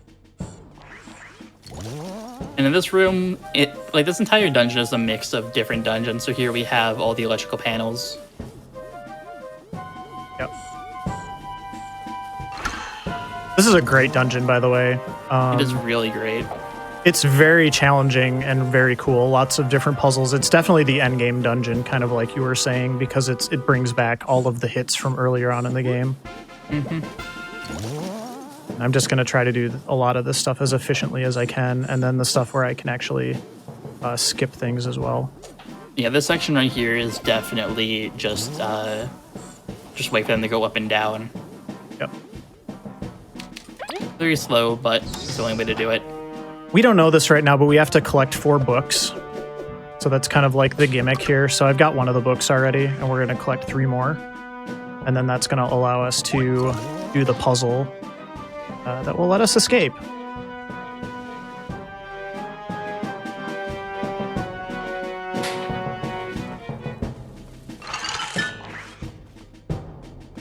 You're not supposed to be able to do this, by the way. You can actually jump on the flower pot with the clover in it. Get up faster. I did not know that. I thought I mentioned it. Everyone was talking in the channel, actually. That's probably what it was.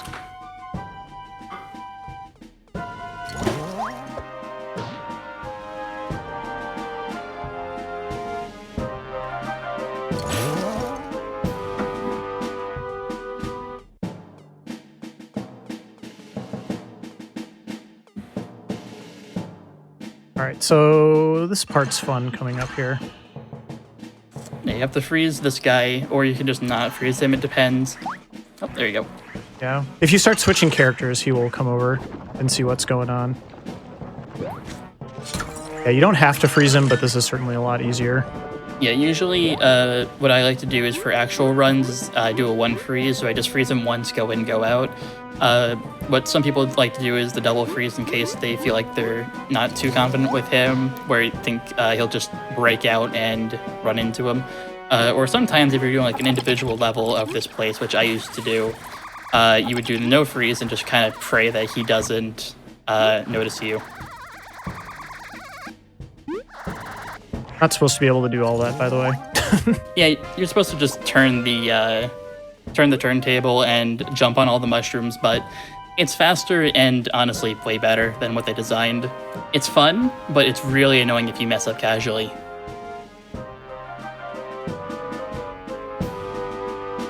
Alright, I have to hit this switch one more time, so we're going to freeze this guy again. Come here. Thank you.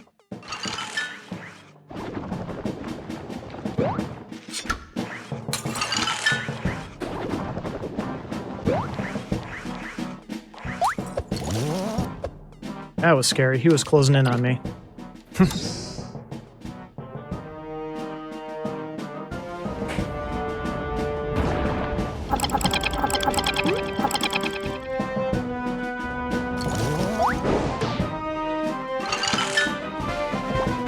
I'm going to try to get hit by one of these rocks on the way back. Yep, because it's a little faster. And you don't lose your book, so... It's perfect. Yep, that one. All right, we have now collected every single book. Well, almost. Every single book that we need to grab currently. Now we're headed up to the library to collect the final book and also place them all on the shelf that you need to put them in. There's a very odd like control mechanism for this prison, which, I mean, if it was me, whoa, what are you doing there? That's kind of Can you scary. jump on the table? Yeah, no, but I'm not used to him moving towards me like that. Nah, gotcha. My rubber prison's going too well. Something's got to go wrong here. Yeah, this prison is operated quite weirdly on how you're supposed to do it. Like, I don't know what normal prison would have a thing where you have to push all the books in the specific order to unlock something.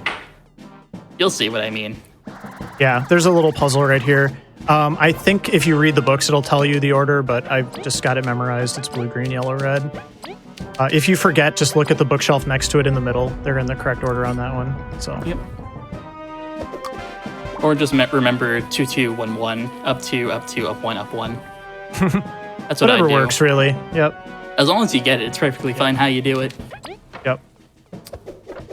Yep, in time for the weirdest part of this dungeon, the way to unlock the way to the boss is to break the bridge. Which hits the closed door. Yes. It's interesting. We'll just let it speak for itself. Do I have the stuff on that I need? I don't remember. You need break. I need break. That's it. Yep. And I'm full. Okay.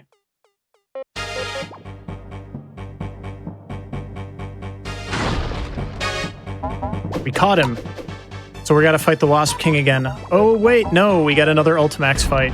I love this fight. Ultimax, but with a tank. Yes. He's like, I've got a tank. He's so proud of himself. I've still got Mega Rush, unfortunately.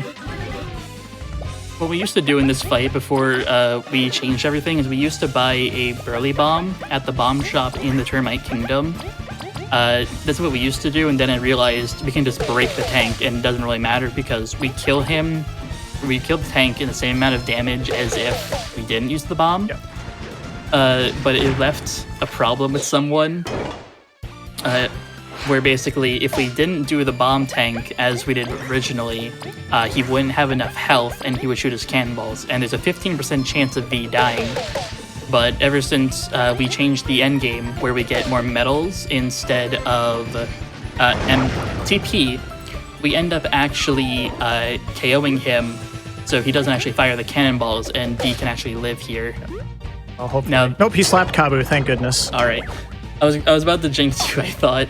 Yeah, I thought you were too. No, that's is the best attack in the game, by the way, the slap attack. Oh yeah, he just slaps you. Yep. But if you're V, who has -1 defense, you basically need to perfect block it or just pray that he doesn't hit you, because he will kill V. And it just slows the fight down. It doesn't really end your run or anything, but V is the one that's all juiced up and rushing and ready to go, so... So yeah, that's the tank fight. Again, some of these boss fights are just so satisfying if you've only ever played this game casually. Yeah. And it would take a lot longer to beat them. Yeah. Like, that guy had, I think, 70 health, and we rushed him in 2 turns. Yep, that sounds right. Yep, and right here we're getting ready for Kabu's second time to shine. Yes. Where he's going to be doing a few understrikes on the enemies. Now, if you've never played this game before, we're going to meet some interesting enemies coming up here. If you played the game, you know exactly what we're referring to. Yep. Hopefully I will not have to fight any of them except for the required ones. Yeah, so welcome everyone to the Deadlands. Yep. And this area is actually fairly easy to get through if you realize that you move faster than the Deadlanders do. It removes a lot of, like, the fear, I guess I would say. Yeah, so normally, really like, you're music. kind of intended just to, like, avoid all those little, like, searchlights and stuff, but then as soon as you realize that you can just kind of, like, run away from these guys, it's not too bad. Yeah. My favorite pastime is watching people stream this game, and when they get to this area, they start screaming about how scary it is. Meanwhile, it's me I'm just like yelling on the inside saying, just run past them, it's fine, you'll be fine. Run for it, yeah. Just run for it. Now, to be fair, like, if you fight these guys, they are awful. They are so hard. They're all basically mini bosses. Yeah. I didn't have to fly jump there, but I always like to because I feel like it is safer. You'll make it anyway, I'm pretty sure. Yep. Again, I'm faster than you. Yep. And you give up too easily.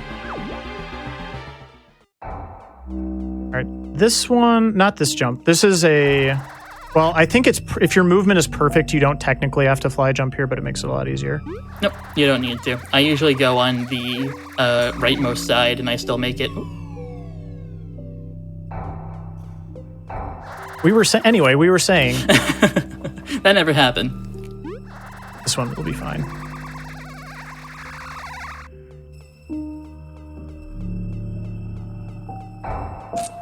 And there's down here. Yeah, there's like a heal up here that we have to get to also. This is the one and only red crystal in the game. It doesn't actually save your game, it just heals you, and it attracts the eye because it makes such a loud noise. Lore-wise, we have no idea why it's there. It's just another color. Yeah, and there's a blue one right next to it. Yep. Okay. You can totally use that to farm if you need to, though, when you're playing the game casually, which is pretty nice. All right, this fight's I'm going to need a little bit of concentration for this fight because it requires a lot of understrike, which is a little bit finicky, but here we go.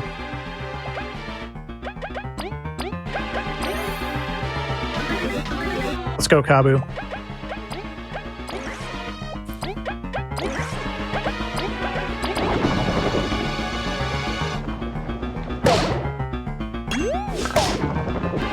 One?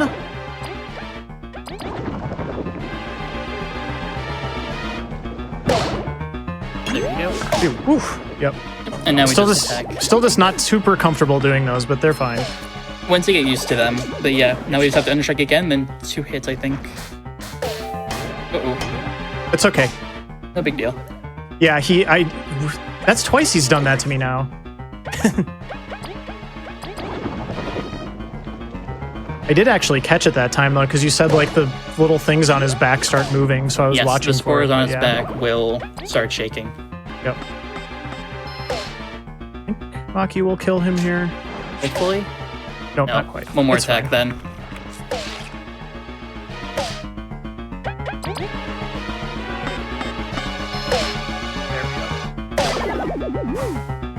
And they give a ton of XP. Yes. So this is our last level up of the run, hopefully.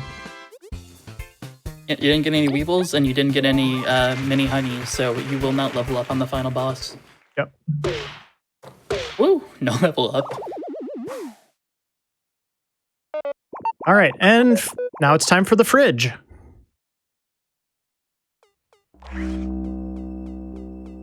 Move my inventory first. The fridge is an interesting area. It involves stuff like in Chapter 3, and you will see... Or Chapter 4, and you'll see enemies from Chapter 4 as well. Basically, I don't think we explained too much, but the constructs that we see here are from the roaches, and these are kind of just like machines they made in order to protect the places that they have. So seeing them here is quite ominous if you think about it. Like, why would there be basically Chapter 4 enemies? Hold on. I'm going to refreeze it. I'm not going to do any of these puzzles the intended way, by the way. I like to think this is open-ended, honestly. Come on, B. You're not going on the top parts, you're going on the lower parts of the ice. There we go. That didn't sound right. That looks good. Said it looked good. Might be a little low now. It's good. I always try to measure off of Leif's antenna. That's what I do, and I got that idea because of you. It works every single time. I think the guide used to actually say that in there, so... Oh, come on. There we go. Oh, no! Try going for the Why? lower section because it's slightly slanted. Hold on. No? And okay. It's the right Third time's the size. charm. It's not that finicky, but it's a little bit finicky. That looks fine. Just gonna be very careful here and just make sure I get There it. you go. Now I'm doubting myself. Oh, come on. I know that height's right. It's the perfect height. You just need to get a good fly jump on this one.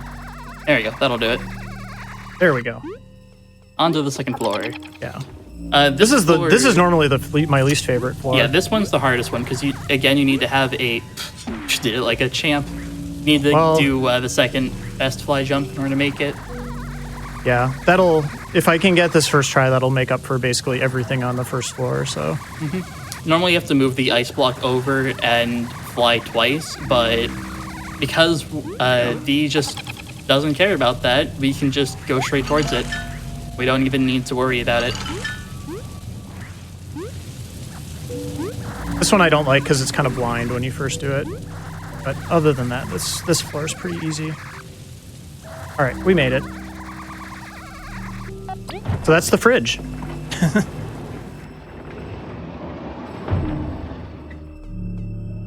And now we come across a strange village. Yep.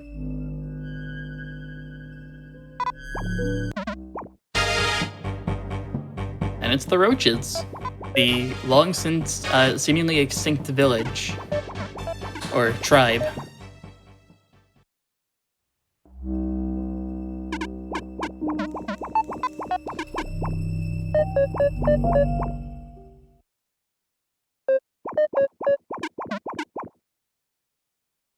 So this is the last town, followed by kind of like the last dungeon, I guess you would call it. Yeah. And then the final boss. So we're really getting towards the end here.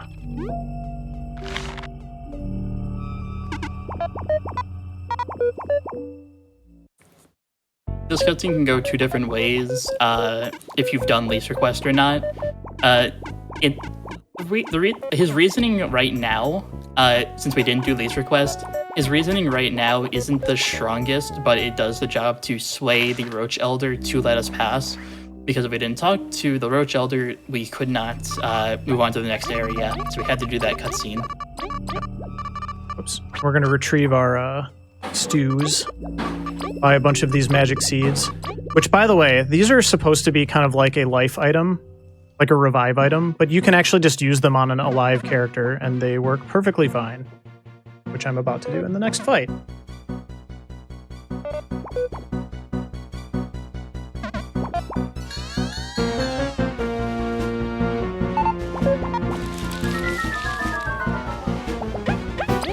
Yep, and here's the constructs from Chapter 4, except they're on fire. And in this case, they are actually buffed versions of those enemies. They have higher attack and higher health. But since we're so powerful, it doesn't really matter. It's just like Chapter 1, where we just spam Ice Fall. And they all die really quickly. And you would think they would have special weakness to ice, but I don't think that actually is anything. Nope. It's just our own raw power doing that damage.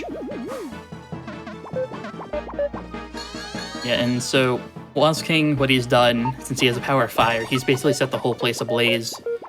And as you'll see, he actually managed to somehow turn on the oven for the stovetop.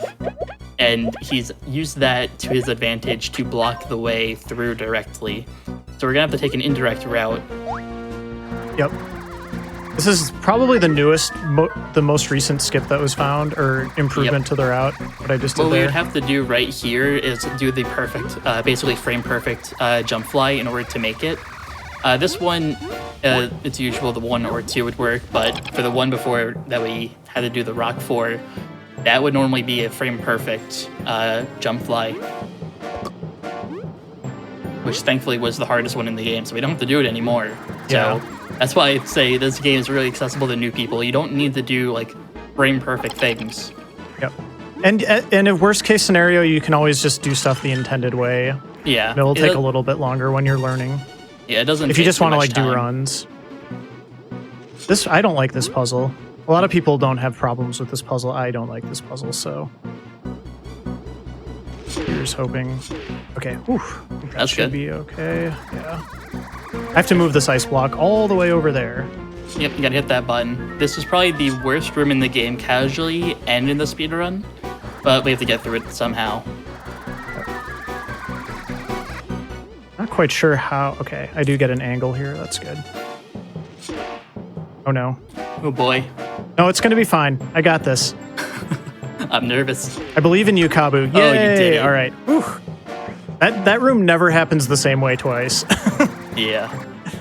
But we got past it. And also, we just kind of skipped this place. Normally, you'd have to, do the platforming, but we just jump on this button here, the switch, and we just kind of jump off it, and we just fly to the end. You don't have to do a fly jump to make that. I always feel more comfortable doing it with a fly jump because it makes it like you do have to kind of angle around that pillar, and if you don't do it exactly right with the normal fly, you can be just a little bit short. So yeah, the way is clear to the final boss now. Even though it was already clear to us. We just had to have everyone with us. Yep. We need the whole team here. Except where's Jen and Eri? They're left behind. Ah. All right, and I already equipped my medals for the final fight, so here we go. Yep. The Wasp King. And he's using the artifacts that we found along the journey to unlock the everlasting sapling.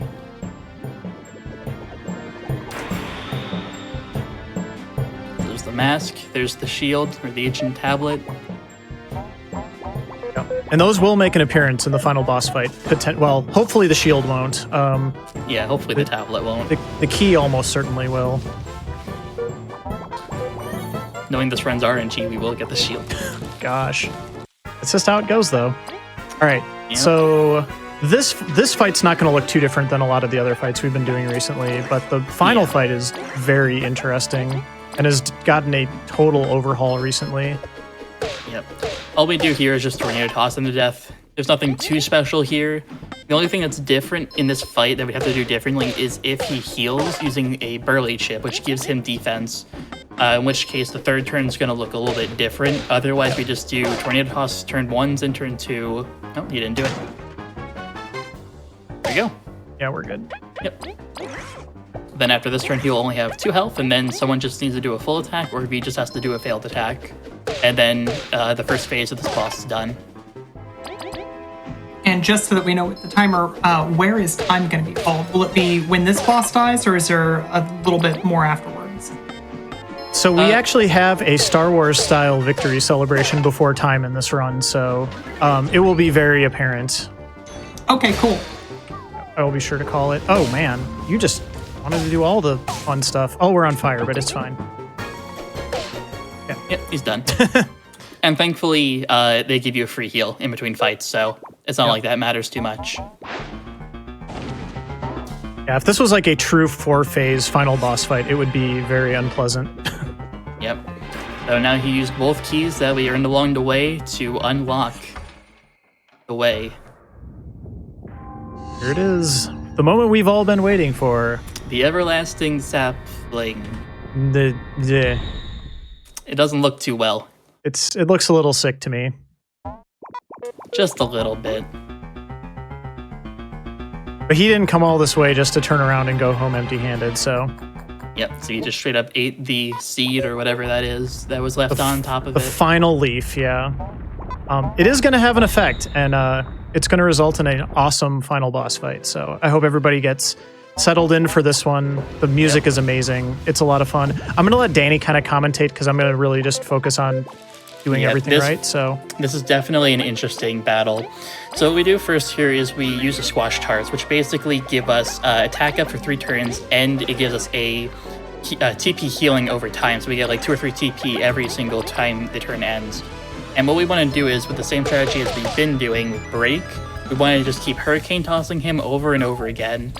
This final boss has 3 separate phases. He has 55 health normally per phase, and we want to get him down to 10. So in reality, he has 45 HP this turn, and we managed to get him down to 10 on turn 2. We use the stews to heal anyone that's wounded instead of bubble shielding because that's slow. So we basically just keep on the offense and keep dealing damage to him. And here we do nothing because we reached the damage threshold. So now he heals again, and he'll do his attack, which that's a really good attack to have.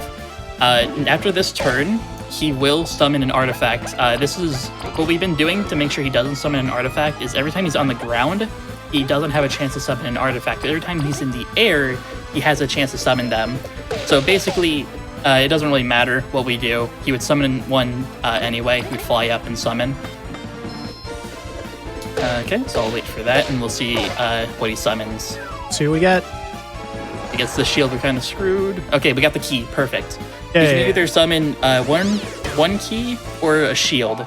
If he gets the shield, that means he has the bubble shield effect on him, and that's not good for us. We have to deal with the shield before directing attack at him, and that's not the most optimal because we have the squash chart still in play. But it doesn't matter. Now we're on the third phase. We bubble shield light here because he summons both keys right now, and there's a slight chance he might do an ultimate move, which is basically using the keys and essentially being Star Wars and just cutting someone in half. And since the person in front is the most likely to get targeted, he ends up dealing no damage. Thankfully, that never happened. What we're doing right now is just getting rid of the keys so that way he doesn't do damage to anyone, and we're just stewing.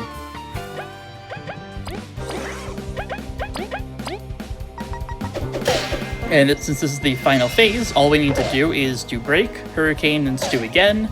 And then to kill him entirely, because he has 55 HP this phase instead of 45, all we have to do is use the last Mega Rush we bought. And we will deal extra damage to him, and it will end the fight. Yep, so this is the last phase. There we go. Victory is assured.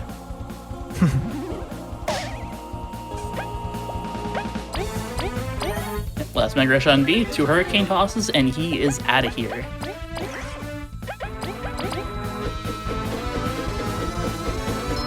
There you go, you can do it. I don't know. I'm doing them right. You worried me there for a second. I'm a little excited. What can I say? All right, got him. There we go. But this is not time. Again, there's like the whole epilogue, so... Yep, we have like 2 more minutes to go. Yep, we're in celebration mode now. And I guess there is something I do like about the way that the community has chosen to do like the timing rules for this game, that it's like, no, we love this game so much, we just want to do the whole thing. So we want to get our celebration in, and we want to, get right to the actual end of what anybody would do as their sort of like casual playthrough, all the cutscenes and all that stuff. So, Mm-hmm. And these, you aren't losing control. Like, there are inputs past this point, so it makes sense. That's true. Yes.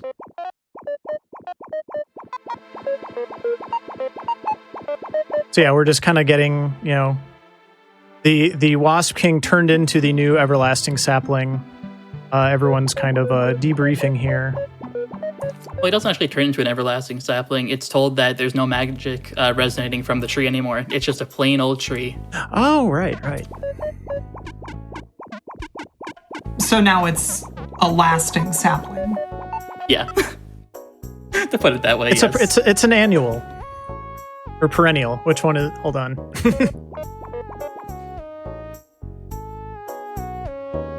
Plants are pretty cool, so are bugs. I just have to say one other thing about this. So on my personal streams, while we're getting to the end here, I played this game casually. I've speedrun it a lot, obviously. My community absolutely loves this game. We have so many like memes and inside jokes and silly things. But I also decided to kind of turn that into action a little bit. So a few months ago, I actually did a bee week where we raised money for honeybee conservation, and my community raised over $600, which was just incredible for me. So just to share a little bit as we're winding down here, honeybees are endangered. They are very important to our food economy and our ecosystem. So be nice to honeybees in particular, but just be nice to bugs. They're awesome. And time is coming up. I will call it. It is when the screen fades completely to white. So 3 cheers for Team Snakemouth. And it's time to feast. Oh, it's well that ends well. Time.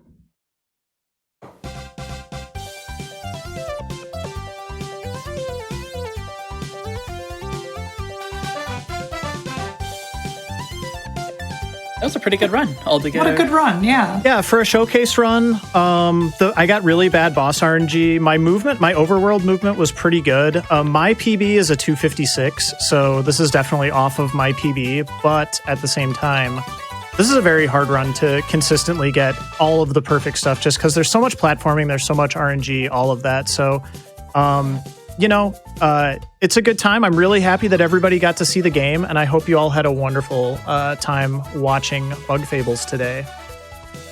And just to recap a couple of things, you've got a Discord group which you can find at the Speedrun.com Bug Fables page for anybody who wants to get into running this game.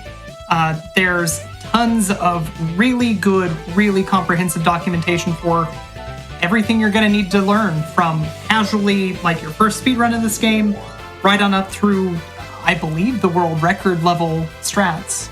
Mm-hmm. Yes.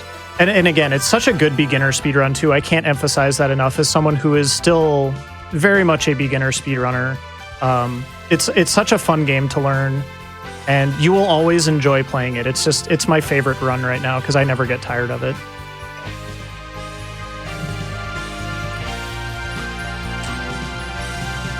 Awesome. Thank you so much. It's super, super fun to get to watch this run anytime that I get to catch it. It's one of my favorite just cozy runs. Before we send everybody on to watch some more RPGs, any last thoughts from either of you?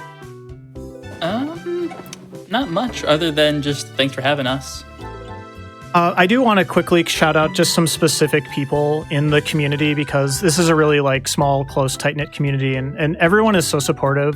I especially want to thank Danny and Calc because when I was first learning the run, they would just come into my channel and watch and offer to help, and were just so friendly and welcoming to me as a new runner of this game. And I know not every game's like that, and this is just a sign of how great that community is. Also, just thanks to Light, JCog, Plage, and everybody else who has contributed to this run, the Any Percent run, and just all of the knowledge that we have accumulated and continue to accumulate about this game, because it's still very much a... there's more time saves to be found. There's more new stuff to incorporate, and everybody's just continues to work on it together as a team, and it's so wonderful to be a part of this community. So just thank you, everybody that is, and specifically those people that I mentioned as well. Mm-hmm. I will say one last thing is that if anyone does decide to run this game and you do stream it, you will probably see me in your chat talking to you and walking you through the run, because I love doing that. I've done that to so many people so far, and they're great people. So if you decide to stream this game for a run, I will be there. Yeah, that's definitely something that I really enjoy about, in particular, RPG speedrunning groups, is they tend to be pretty tight-knit and pretty good at, showing up and helping out new runners. So, again, anybody looking for a new hobby? Hey, I've got good news for you about speedrunning RPGs, and this one in particular. But if that's it for you two, I think we're gonna pass people along. We've got a pretty good raid lined up here. We are gonna be sending you all along to Couch 23, who's presently doing not a speed run per se, but a different type of challenge run.